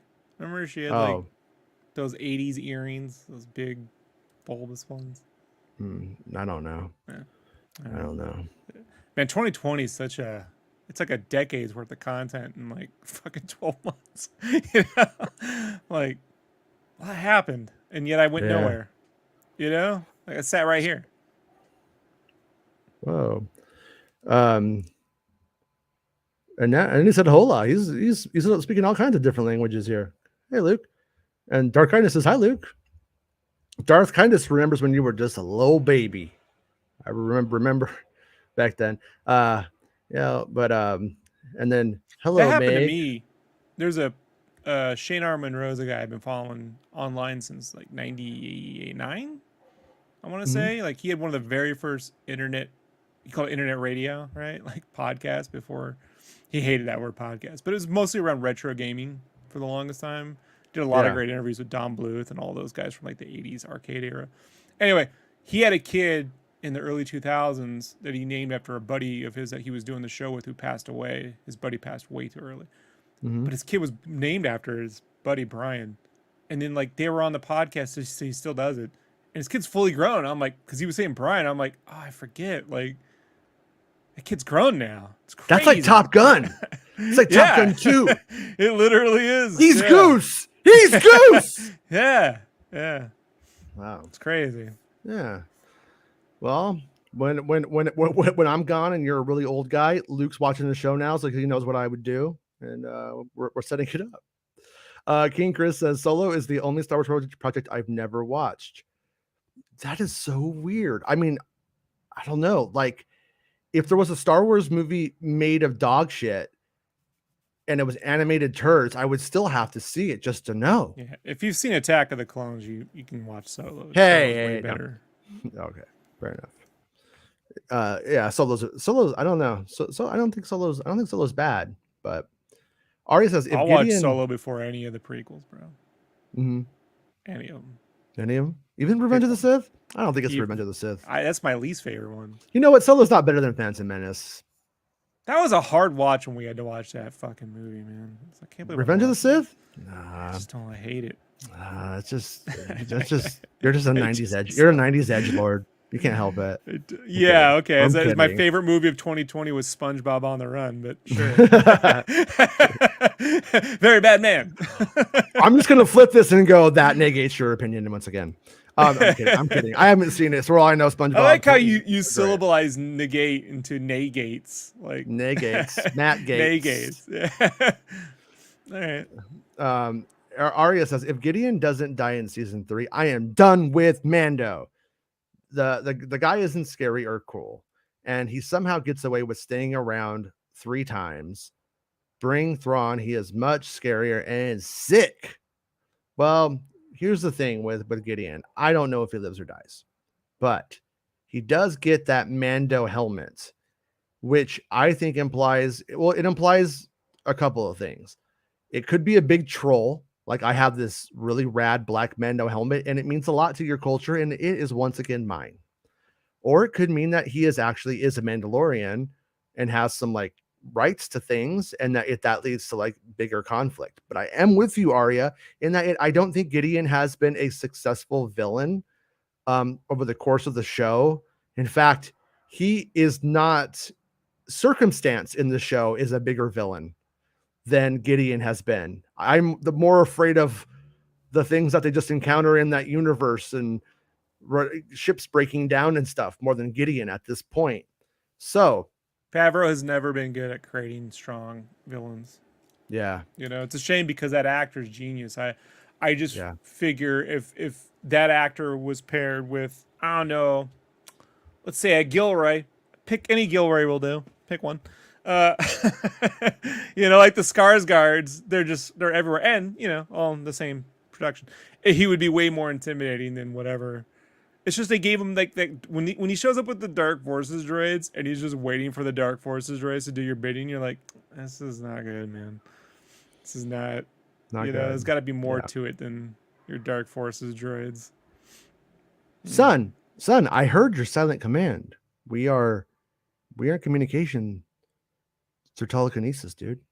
I hear you, man. King Chris says, I think Grogu is going to be incredibly important to Star Wars moving forward. But by all means, I mean, he should be. I mean, the only way he becomes not is if they don't want to take him out of the baby town. They want to keep him a baby because it's adorable. And won't you take me out of baby town? Won't you take me out of baby town? Jury finds founder Alex Jones cost $4 million in damages to 2 Sandy Hook parents. Oh, that's it. What the $4 million?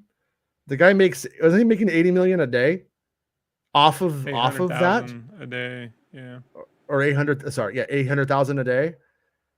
And how do you get to that? You're fucking a bunch of jackasses. You got whatever. Yeah, I think Grogu should be really important though going forward, and I would love to see it if he became sort of like, in the weirdest way, the first character we're introduced to as a baby that ends up spanning through various important eras of Star Wars. Like it's all there. It's possible. I guess eventually it will happen. I don't think, obviously he can't die. Disney's not going to kill a baby on screen. So there's always that. Kind of a drama breaker, but he does get punched. Biker Scouts will punch him. Comic Binge says he needs to have a growth spurt. That's fair. I'm with you. I don't think we won't really know like what his issues are. That's the thing about Grogu is, can we apply the profession rule from Red Letter Media to Grogu right now? If you get rid of the fact that he's not a baby, is he a character other than being? If his job is being a baby, is there anything there? Can you describe it? You know, it's that's not like a hard critique against it, but I think I broke Rob. I think Rob quit. Rob's like, fuck this. No, I was drawing. What? I'm sorry, you have to repeat. Okay, so earlier you brought up that Red Letter Media. Yes. Talk about the prequel characters. If you take their profession away, you can't really describe the character, not how they look, but they don't have really. Yeah, with Grogu, if we take away the fact that he's a baby, is there anything there yet? I don't think there is. I don't think it's a problem because he's a baby. Right now he's a baby, but they do have to start when grown adults are babies, it's a problem for everybody. So. We don't have a show, man. If we fucking start leading into that. Well, look, it's like, let's be honest. I wish I was as articulate. I was as immature, but not as articulate when I was 3. The maturity factor stayed the same, but I'm more articulate. So yeah, hoping. Look, I don't want to see. Here's the thing with Grogu. Like, Groot gets away with this aging thing because he says one thing: "I am Groot." Right? Grogu's gonna start talking. And teenage angsty Grogu, like, he needs to become a character of few words even when he can talk. Because if that fucking character is ranting like Kevin Smith, and I love Kevin Smith, or Jason Mewes, this is not going to work, you know? Like, or Beavis and Butthead, or any other. He takes out the lightsaber, and it's like a best car lightsaber, and he's all snoochies boochies. Look, that would be hilarious, you know? But it's not, it's not in the best interest of the franchise for that one. Hey, Eric Denton. How's it going, dude? Luke's all, Jedi Chris, there's too many of them. What are we going to do? What is going on in my life? Arya says, but who is suited to write the next film show?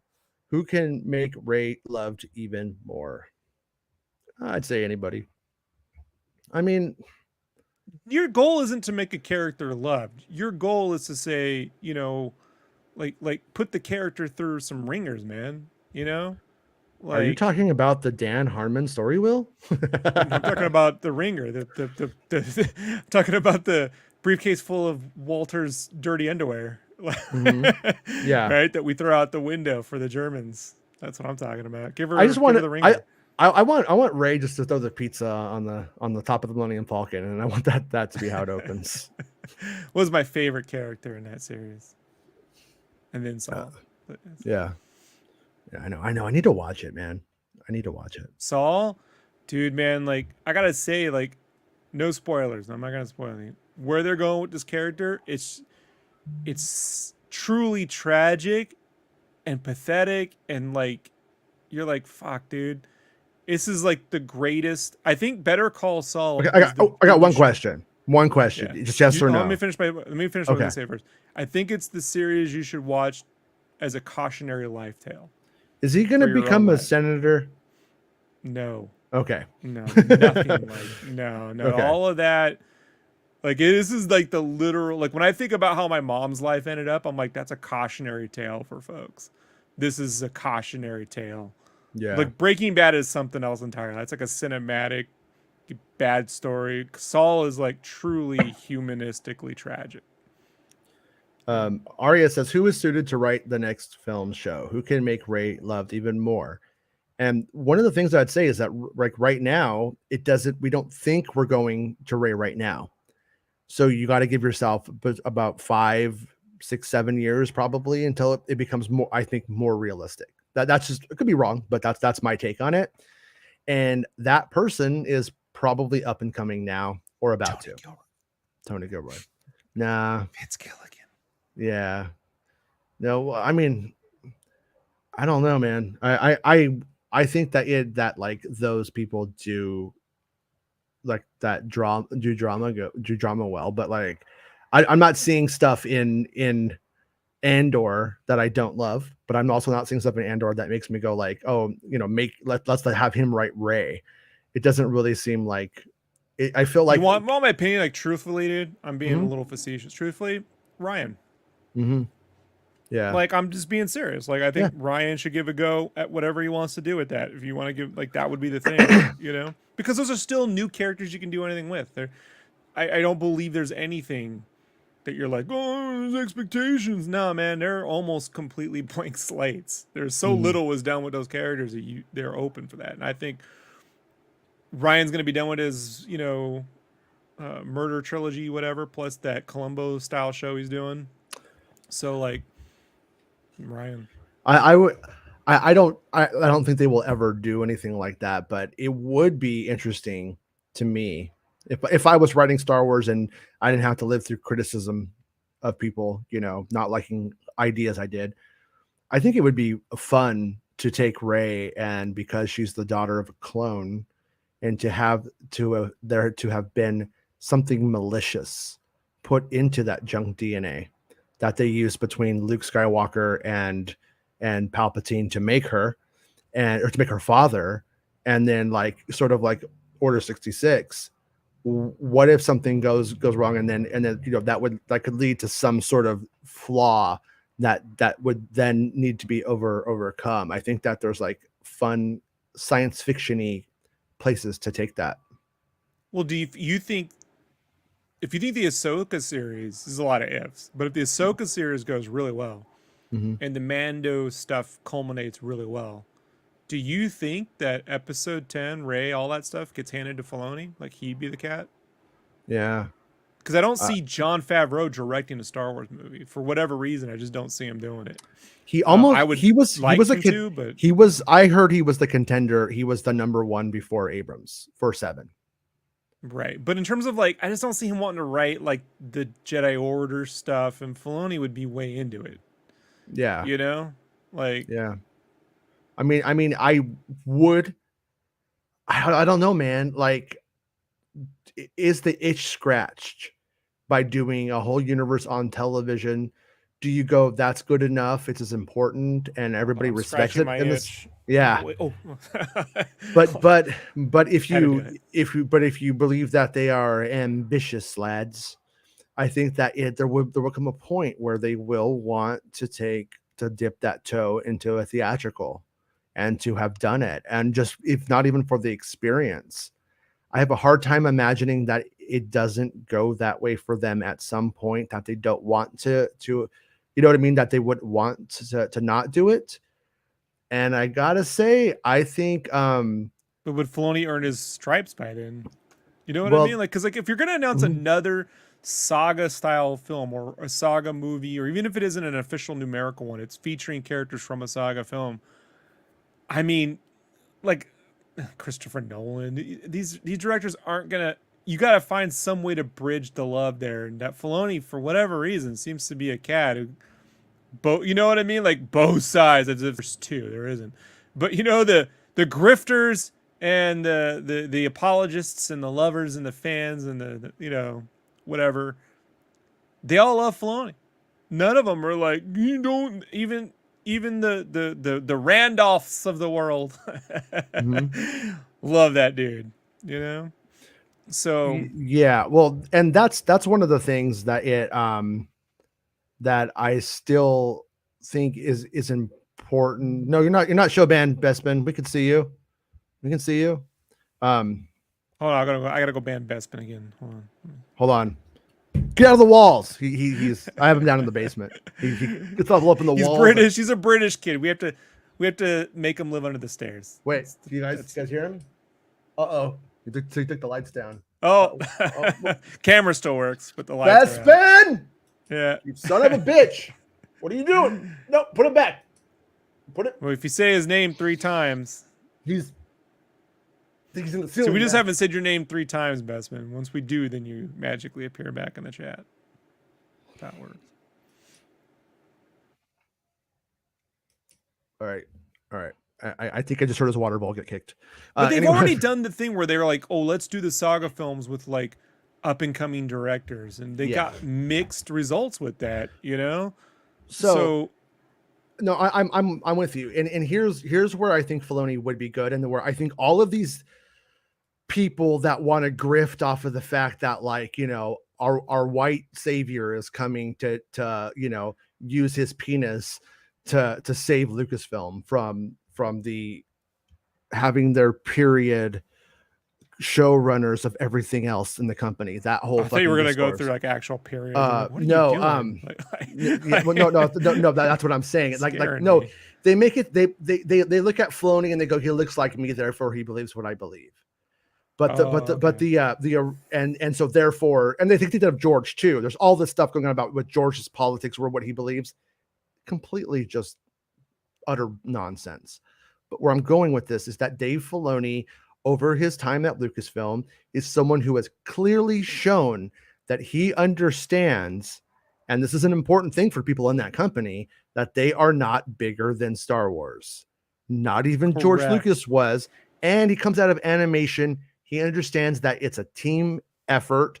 He comes out of having a writer's room for the shows that he worked on. He understands all of that stuff. He knows the pitfalls. He'll have come out of also working with live action actors and live action Star Wars by what he's going to get under under his belt now. So I do not think Dave Filoni was a good candidate for episode 7. No. I would not have been mad if it had been that. I would have been like, let's see what happens. At the time, I would have been like, yeah, I like his stuff. Let's see what he does. But do I think it would have been the best idea they could have done? No, I think it would have been a bit reckless at the time. Not because and maybe he could have done it, but it's still just, it was a big risk then. And even when we did his first live action episodes of Mandalorian, it was like, yeah, it's good, but not as good as it's not as good at live action as he is animation. And then when he got to his next one, it was better. And so he's clearly, you know, gotten the swing of that and is translating all of that experience into live action filmmaking. So yeah, I mean, I think I would be up for that. I think that would be a successful, good show and a good idea. Somebody says swing. Oh, yeah. I'm here. Yeah. Let's do it. Yeah. I love getting to the very tippity top of that swing and then jumping right off. That's what I do. That's how I live my life. Just everything you say, I know there's some ulterior motive to talk about something weird, man. Want to talk about monkeypox? No, no. Don't let him do it. You know, yeah. He trapped me last night in that conversation. It just goes nowhere fast. You don't want to go there. Yeah. But I mean, here's the other thing though, Chris. Like, for instance, stop looking for some big name director to save Star Wars. Just find somebody who was passionate about creating an awesome story and great characters. The success will follow. And no, but I also agree with it. Like for instance, if you took The Green Knight and that had been a Star Wars movie, reskin that as a Star Wars movie, oh boy, I would be in love with that Star Wars movie. I'm in love with that movie in general. It's a better ending. But yes. no, it's not going to work for a Star Wars movie. That ending is, bro. It's not going to work for a Star Wars movie. I'm just telling you right now. I know, but it's a translation of something else. So I hear you, but you got to translate, not replicate. But I am so mad that they didn't get him to do Willow. I hope Willow's good. I'm sure the people they got were fine, but and he loves Willow. He loves it, man. I don't think they're letting Willow be an auteur thing now. You know? No, and it shouldn't be. I mean, the auteur theory is bullshit for the most part when it comes to corporate filmmaking today, anyways. You know what I mean? I'm not, but I mean, I think like David Lowery should be involved with Star Wars. David Lowery or Willow or Lucasfilm. I just think he has the sensibility, and I think if you have him, you know, I think if David Lowery was doing a Star Wars film, not an A24 movie, I think he would know that you need some uplifting kind of stuff. I think he knows, you know what I mean? And I gotta say, man. If you put David Lowery with Rian Johnson and they did a trilogy. Yeah, you Oh, just, bro. I'd love Look, that. you That's and me'll fine. love it, right? But I'm telling you, man, like what we need right now with Star Wars theatrical is the big win. We need a big, everyone's happy win. We don't need that's complex storytelling that I do think Star Wars needs, which is why I'm looking forward to Andor. I don't need some fluff, whatever, but you need a big win at the theaters. You need the Maverick 2. You know, you need the big win right now. You don't need the complex, deep, meaningful, you don't, man. That's Yeah. not, don't start there. Well, Like, if I was doing it, I would have 3 directors. I give Filoni the first one, Lowry the second one, and Ryan the third one, so I could finally end some shit correctly because I know he can do it. I think Ryan is really good. Even though I'm not the biggest fan of The Last Jedi, I think it ends incredibly well. Yeah. I think that movie ends. That movie ends incredibly well. As good for me, the ending's even almost better than the Return of the Jedi ending. Like, it's super good. Yeah. So like, he's really good at sticking the landing. That Ryan Johansson, Yeah. Rian Johansson. Yeah. Yeah. I mean, he would, yeah. I don't know. Okay, that's a good one. Let me think. Okay, let's do this. 3 directors for the trilogy. Okay, I agree. Filoni. And look, by the way, I'm not a Dave Filoni guy. I've not even seen the Clone Wars cartoons. I'm doing the math, right? That's the cat you get to begin with. Then the middle one. See, I do like the Green Knight though. That's a. Man, it's hard to argue with that one. Robert says Ray has a strong following with the younger fans. The YouTube Twitter crowd is quite divided, but I don't think all is lost with the character. No, and that's the thing. I mean, most of the sequel trilogy is a day of her life. If you think about it, like we literally have like a year. Isn't it like basically a year between episode 7 and 9? The middle one, I want the Everywhere All at Once crew. Because whatever Filoni does, they'll come in and do something way fucking different. You know what I mean? Yeah. And then I want, then Ryan would be the acceptable topper because I think that dude could figure out how to like tie it all together. Yeah. Yeah. And I think Bryce Dallas Howard has a bright future as a director. Let's see how she does with that Flight of the Navigator before we all get on. I don't even know if that's still happening, man. It's been so quiet on it. I wonder if it's actually moving forward. I hope it is, but I wonder. And if I couldn't get Rehan, no, I gotta take it back. Okay, Filoni, Rehan in the second one, or the Everywhere All at Once crew, and then the topper has to be Chris McQuarrie. That's my topper. See, like I think McQuarrie fits more into that Andor style shit, as we know that's what he wrote on. Look, for me, I just like McQuarrie to do his own fucking Star Wars, whatever. Yeah, you know what I mean. Yeah, him doing something. I feel like when it comes to the episodic films, though, you have to have one part has to be zip zams and zooms. Another part has to be sort of the Arthurian kind of thing going on, a little bit of that like mythic feeling going on. And I don't wouldn't do anything. I don't think of that when I think of Christopher McQuarrie, but I've also not seen all his films, so I could be wrong. I don't see Rian ever coming back to Star Wars, though. To be honest with you. I heard on Bespin's show today, he was like, I don't think it's ever going to happen. I think it will be on the table, but until we see Rian Johnson come out with some like fantasy film, and we're like, oh shit, he just took his idea somewhere else and did it somewhere else. Until that happens, I think it's possible, but also, like, has he worked on it? I don't know. Like that's the whole thing. Stephen DeKnight is a guy that put together the Daredevil series. Right? Did Rome and shit. Don't underestimate the power of that dude's fucking abilities too. Or Dan Trachtenberg, who just did Prey, right? And 10 Cloverfield Lane, which it's fucking a brilliant film. I don't give a shit what anyone says. I love that So, movie. That like, movie's great. yeah, That's the best yeah. Cloverfield movie, really, when you get down to it. Honestly, it's the best Terminator film that don't have a Terminator in it. Like what if it was like for people living during the Terminator shit? You know what I mean? Like, Yeah. Trachtenberg is pretty good.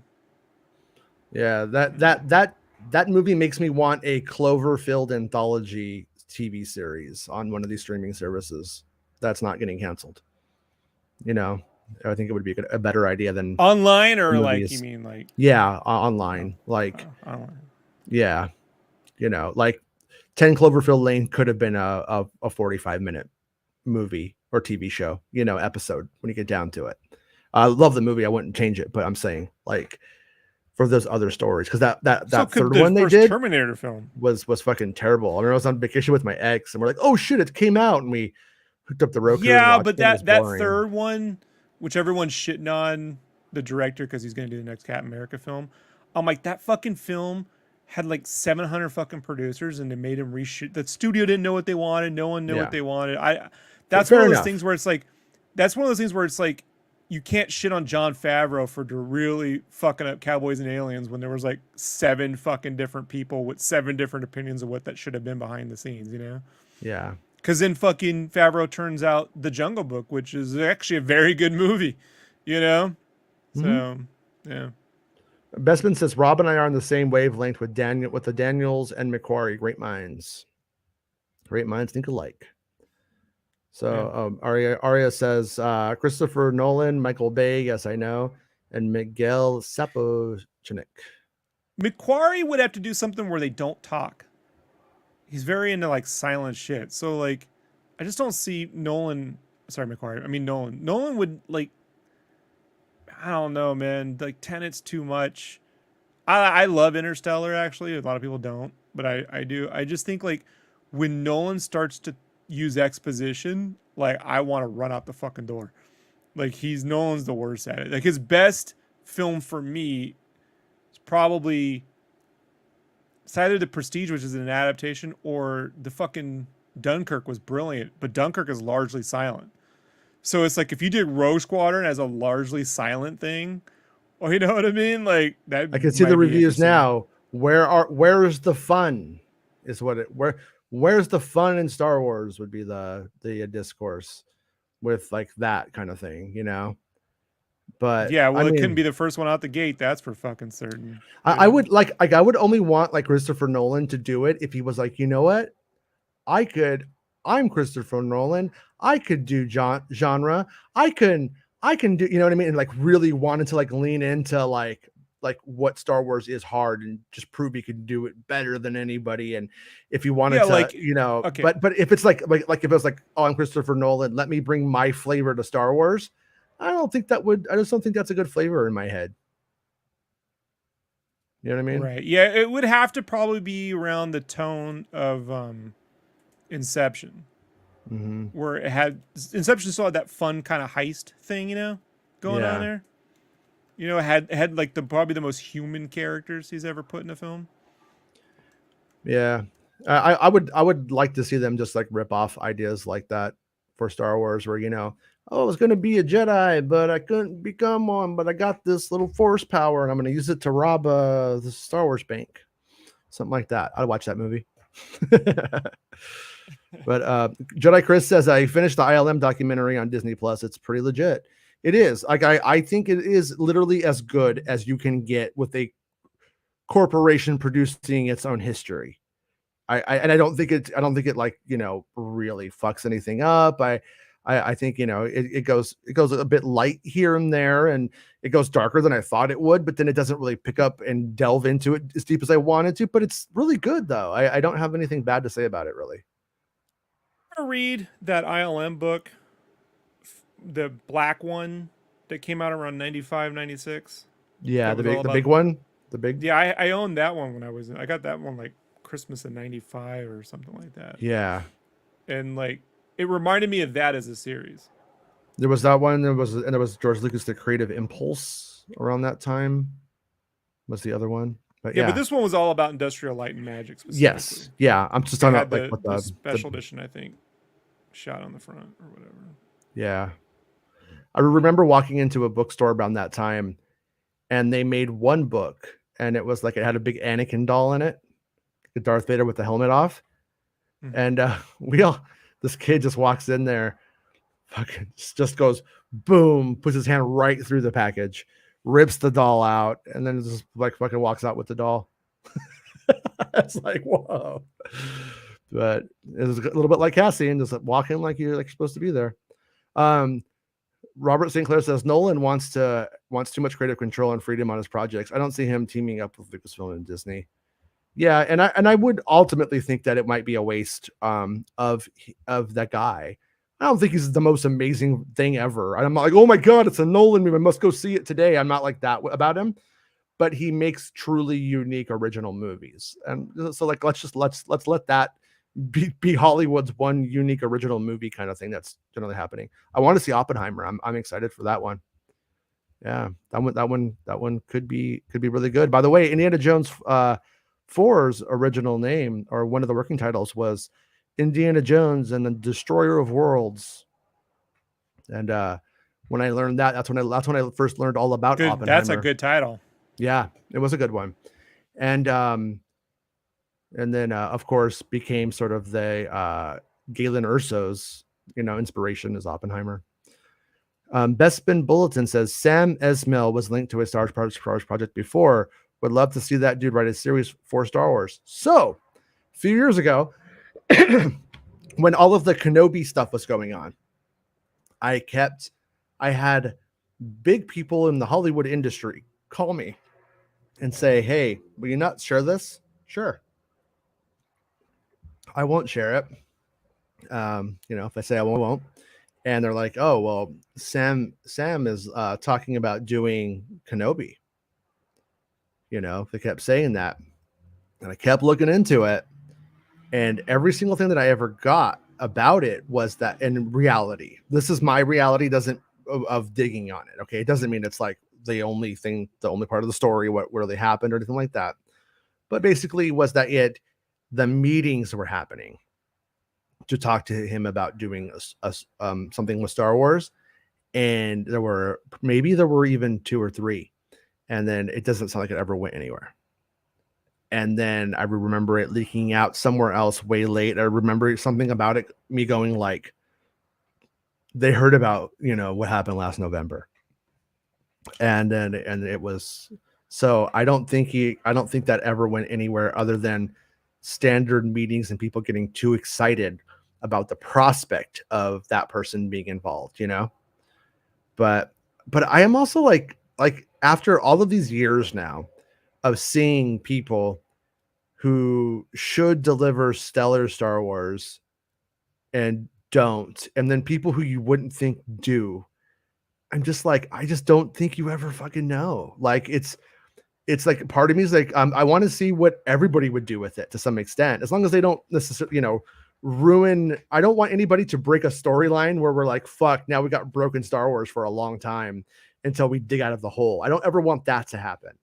But I do have a hard time just going with the confidence of, I liked when you did A, therefore B is going to be good, because it just never happens that way with this stuff. So far, not anyway. And like we were talking about, like even Jon Favreau, I mean, Iron Man was a hard watch for me. I didn't really care about it. I had a hard time connecting to anything in it. I was just really bored for most of it.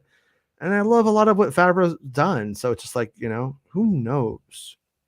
But Miguel was Game of Thrones season 8. But I'm talking about mass. It hit the zeitgeist with mass audiences. Mm-hmm. So like, I look at that and I look at what that's a movie where what do they do when they get no budget and the studio doesn't really know what they want? And like Zathura is a movie I look at, when I think of that too. Like I don't care.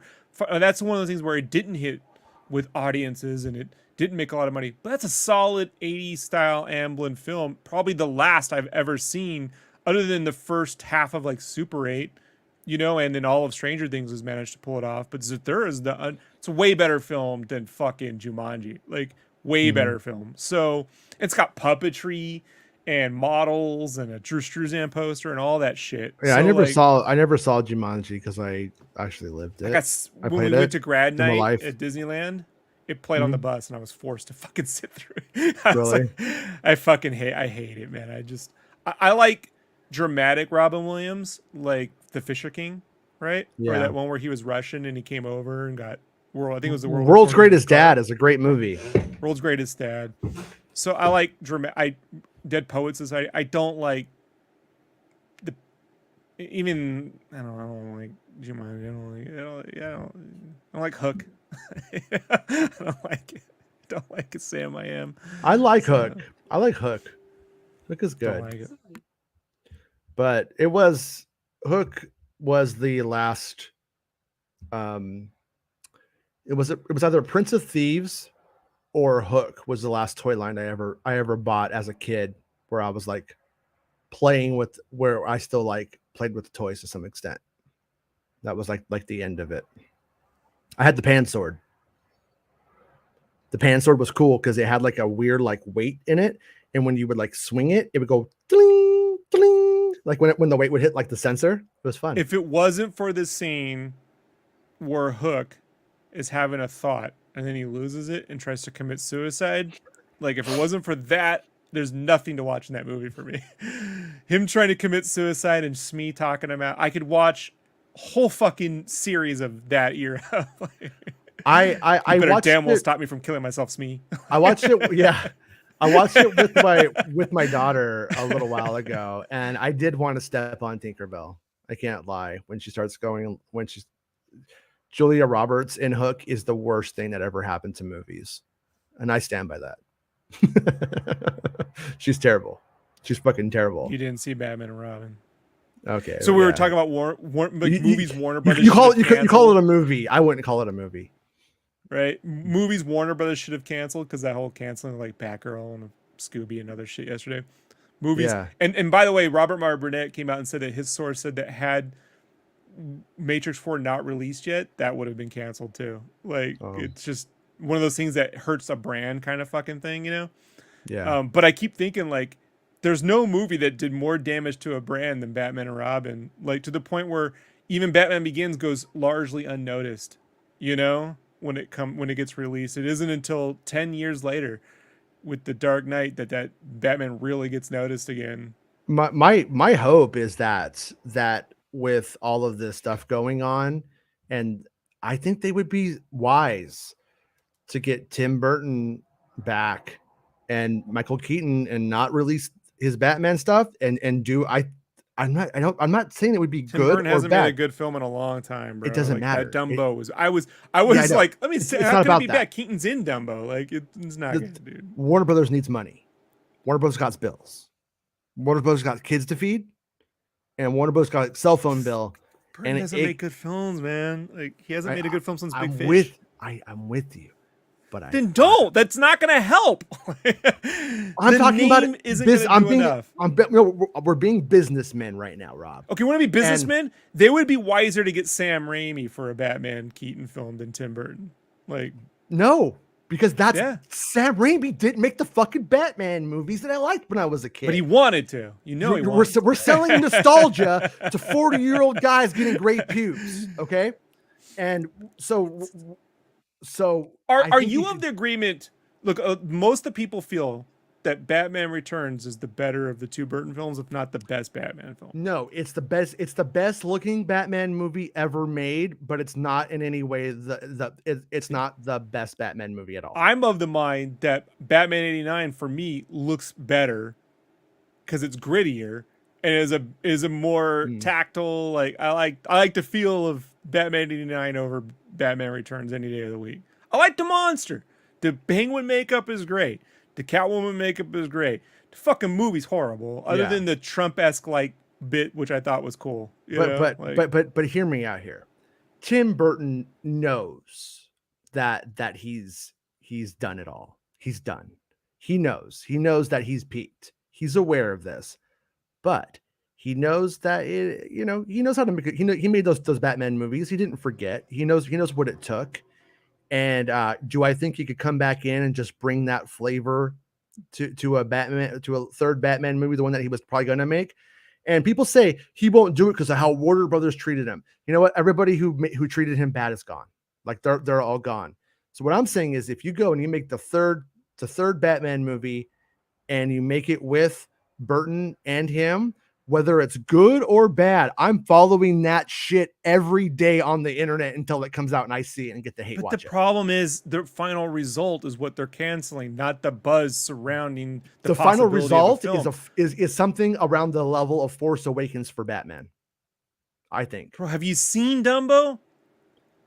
Yeah. Did you see the two Burton, the fucking No, Alice in Wonderland films? No, man? I didn't. But no, and I saw his fucking his Willy Wonka, and I'm not. Bro, I went to theaters to see Deep Roy. And Michael Jackson wanted Johnny Depp pretended to be Michael Jackson. Like, no, and I'm with you, Nikki. I'm with you there too. Like I do think, like, for me though, Batman 89 is my favorite Batman. Batman 89 plays in the Fisher, the Fleischer verse, not the Nigel Phelps Burton verse. I know you think because Shirley Walker does the score. If Shirley Walker doesn't do the score, she was Elfman's composer, right? If Shirley Walker doesn't do the score for the Batman animation, none of you can compare it to Burton. They didn't borrow the costumes. They didn't. Penguin don't look like Penguin. Catwoman, and it was Warner Bros. Complaint at the they were time going to do that. Yeah, at the time when it came out, though, it was so clear that they were like, this needs to be in line with what Burton's doing more than the Adam West thing. This needs to take that world, and I know. I'm saying so. I mean, I get where she's coming from a little bit. That's what I'm trying to say. But the music makes it more Burton than anything else. You take out the music.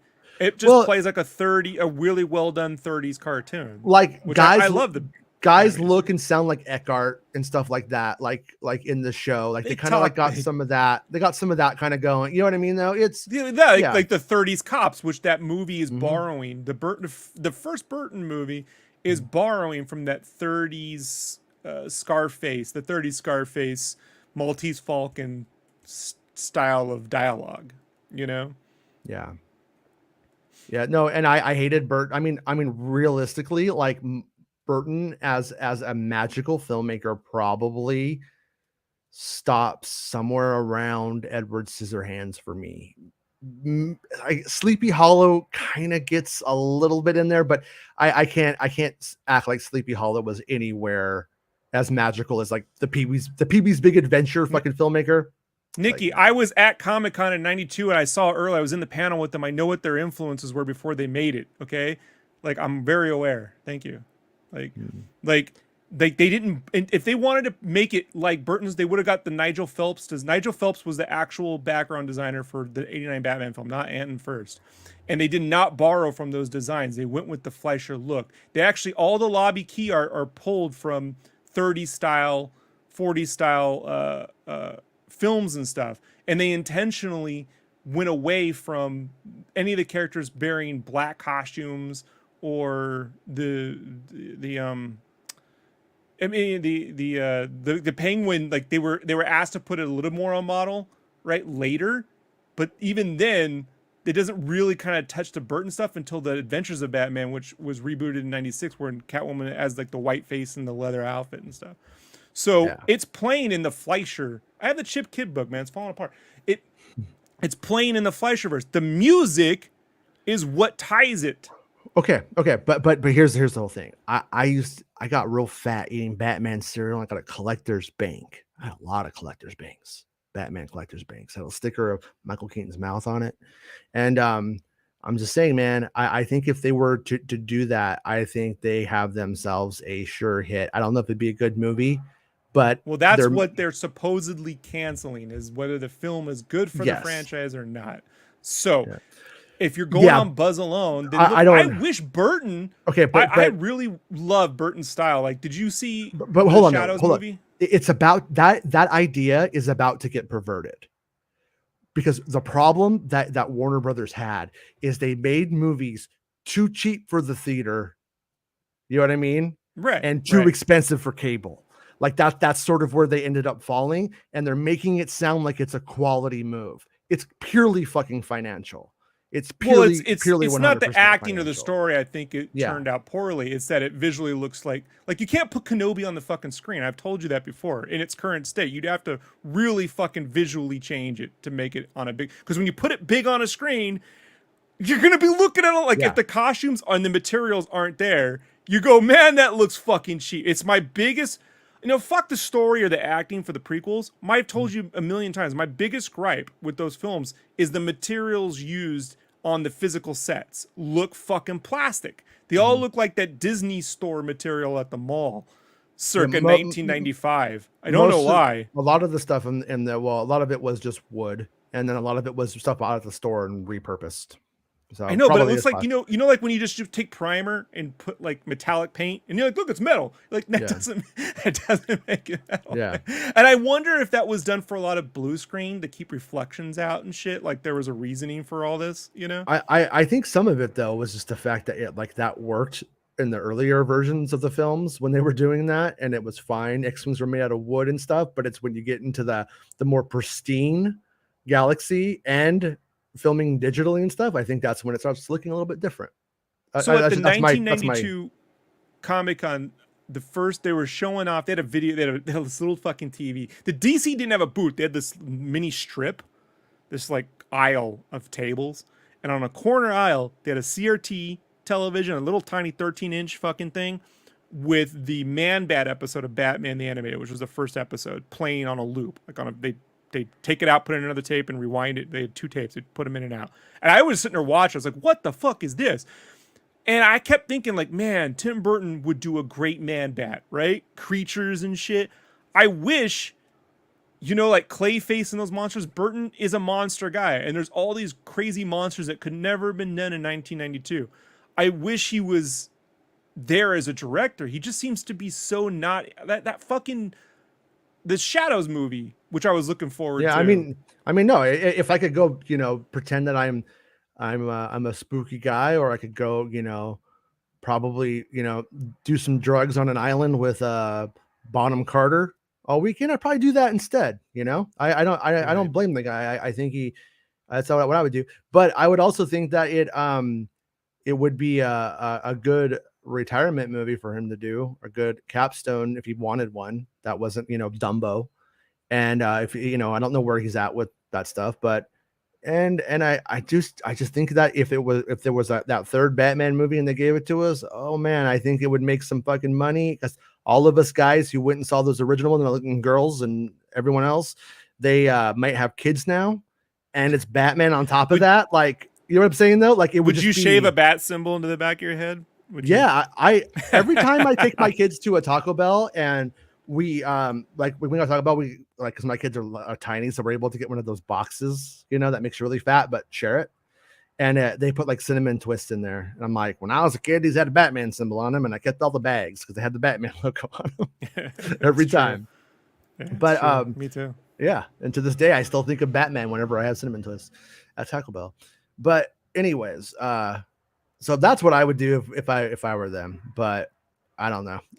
They seem really fucked. Dude, they're gonna take 6 more years to make another Batman movie. I guarantee it. Like, I was really upset last night because I really like Multiverses, the video game, and it came out, like, it was posted everywhere as being delayed indefinitely, and it turns out it wasn't delayed indefinitely. The battle pass is being pushed back because it's not ready, and it hasn't, and they confirmed that it has nothing to do with the chaos that's going on at WB and that stuff. It's completely a different thing.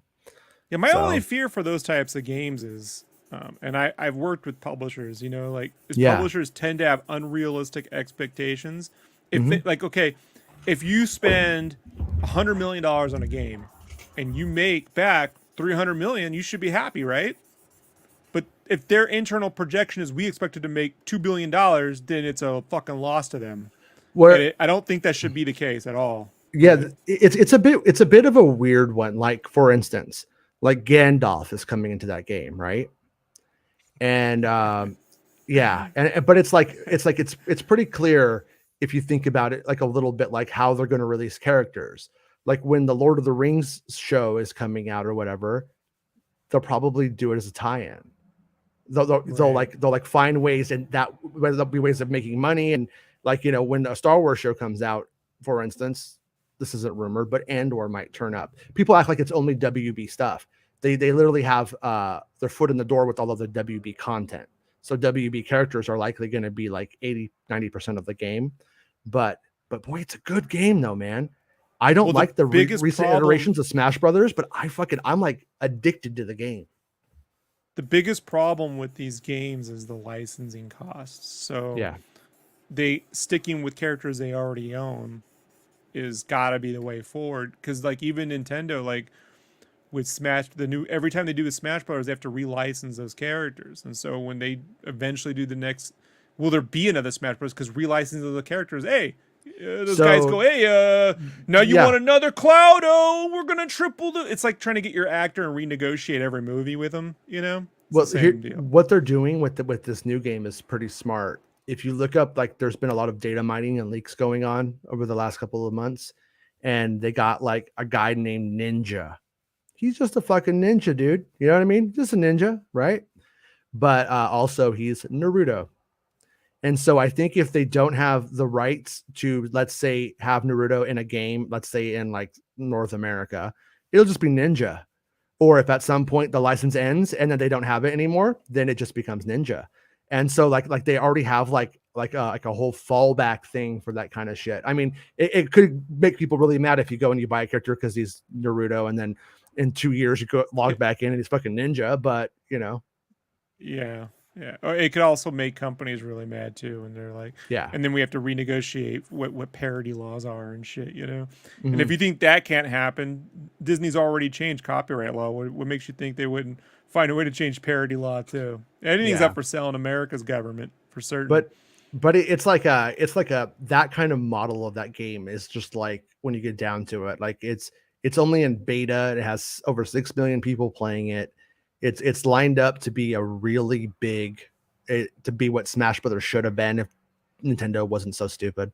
And I think that game's a huge opportunity for them. And every single time they have something coming out, you know, and be able to put characters in there, it has like a profanity kind of like filter thing you could turn on. So, you know, if you put John McClane in and he's saying "God damn" or something like that, you can make it where it doesn't do it, or it just censors it. You know, they would be, if they did walk away from this one, they are stupid, because I'm not saying they should. I'm just telling you how companies work. You know? Oh yeah, no, I know. No, that's why I was like, fuck. Like when that happened at the same time as this other stuff, a part of me, like the developers are going like, it has nothing to do with it.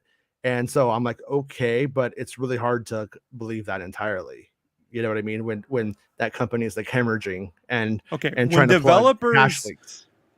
When developers say things, it's what PR's agreeing for them to say or telling them to say. Yeah. No developer for a major studio is saying what.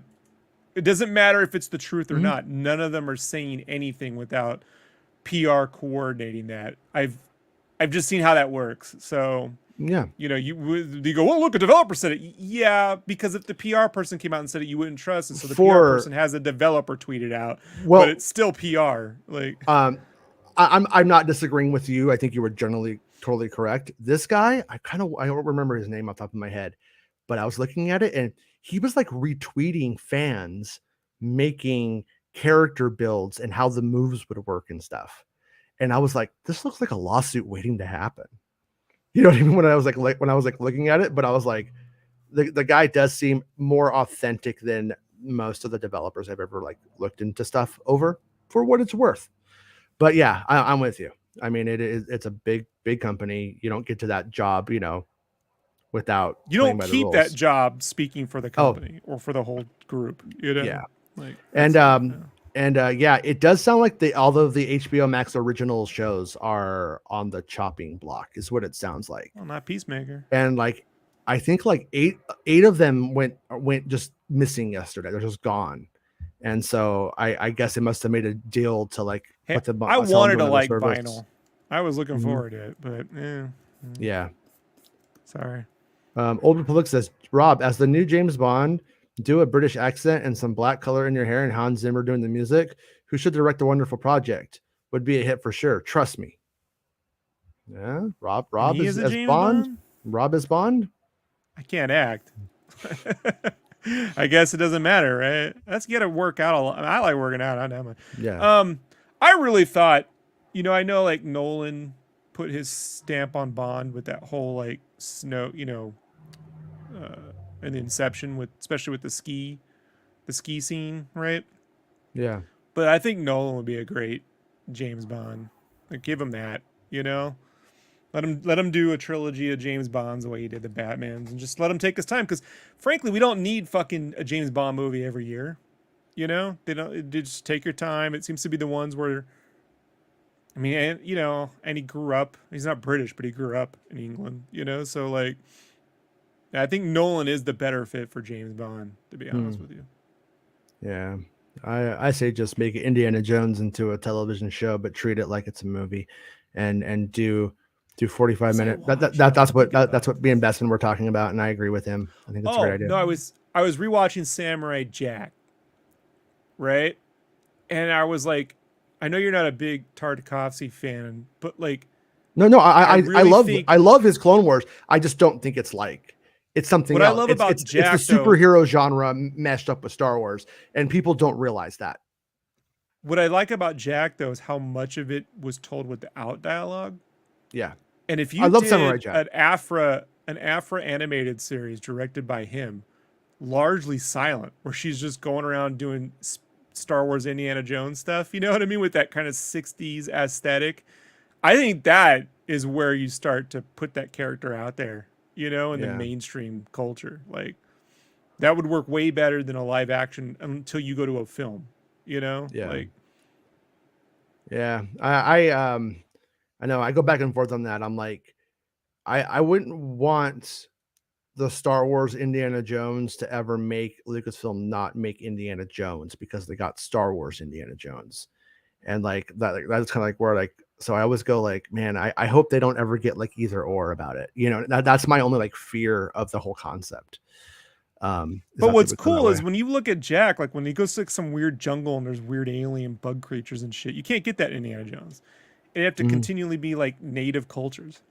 Yeah. But with Star Wars, it could be just some random fucking bug species, that also looks like Huckleberry Hound.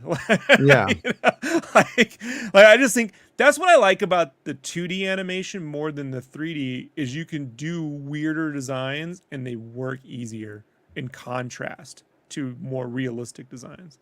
Yeah. In 3D, it just everything has to be weird or everything has to be realistic. You can't pair the two together very well in 3D. Rob, I think he made Nikki go away. I think he scared Nikki away. I think she's like, fuck that guy. Thanks, Mom. Like, most of my friends, most of my family feels the same way. Like, she was like, this guy. I was like, all right. She told me to Google it. Tell me to Google about Batman. Get out of here. Like, I'm willing to tell people when I don't know some shit. Argue with me about 80s, 89 through 1997's Batman. Like, let's just not do that. Like, fair enough. That's my. I don't argue with you about Clone. I don't tell. Hey, Google it, Jason. Your Clone Wars was inspired by cereals. Was it? Was it? All right. In tax breaks. Yeah. In Taiwan. Well, all right. We will be back tomorrow at 11 a.m. Pacific Standard Time. If all goes to plan, we were late. That was my fault, but I think it'll be fine. I think we'll be on time tomorrow, and we'll see if Ahsoka has anything else to say. If they don't, but cool. But thank you once again to Ahsoka for. Anyone guess my background? Now that we're at the end of the show. Oh. Anyone successfully guessed my background, Jason? I'm covering up the main guy. So I know it because that's Cobra Kai. Yeah, here. and that's Morton Downey. That's Terry Farrell, Dax from Deep Space Nine. Mm-hmm. That's Iron Man. That's Iron Man, yeah. And there's the kid. Back to school. Back to school. Back to school. I know, right? Back to school. I knew it. I couldn't recall it, but I knew it. Triple Indy. That's how you fucking know I know that shit. People forgot that Johnny Lawrence was in Back to School. That's yeah. Yeah, you know what? He I'm gonna say he's a little forgettable on that one, which is kind of surprising because he's pretty memorable in everything he does. But anyways, and thanks to Bestman Bulletin for the great scoop today. And we will be back tomorrow at 11 a.m. Pacific Standard Time. Unless Jason sleeps in. Unless I sleep in, which could happen. might be playing that multiverse game all night and not wake up tomorrow. You never know. It could happen. But thanks everybody, and see you tomorrow. Be cool. Google it. Google it. It's the end of the show. Come on, let's go. Hey! It's the end of the show. Come on, let's go. Hey! It's the end of the show. Come on, let's go. Hey! You know you should go. Come on, let's go. It's not about spaceships.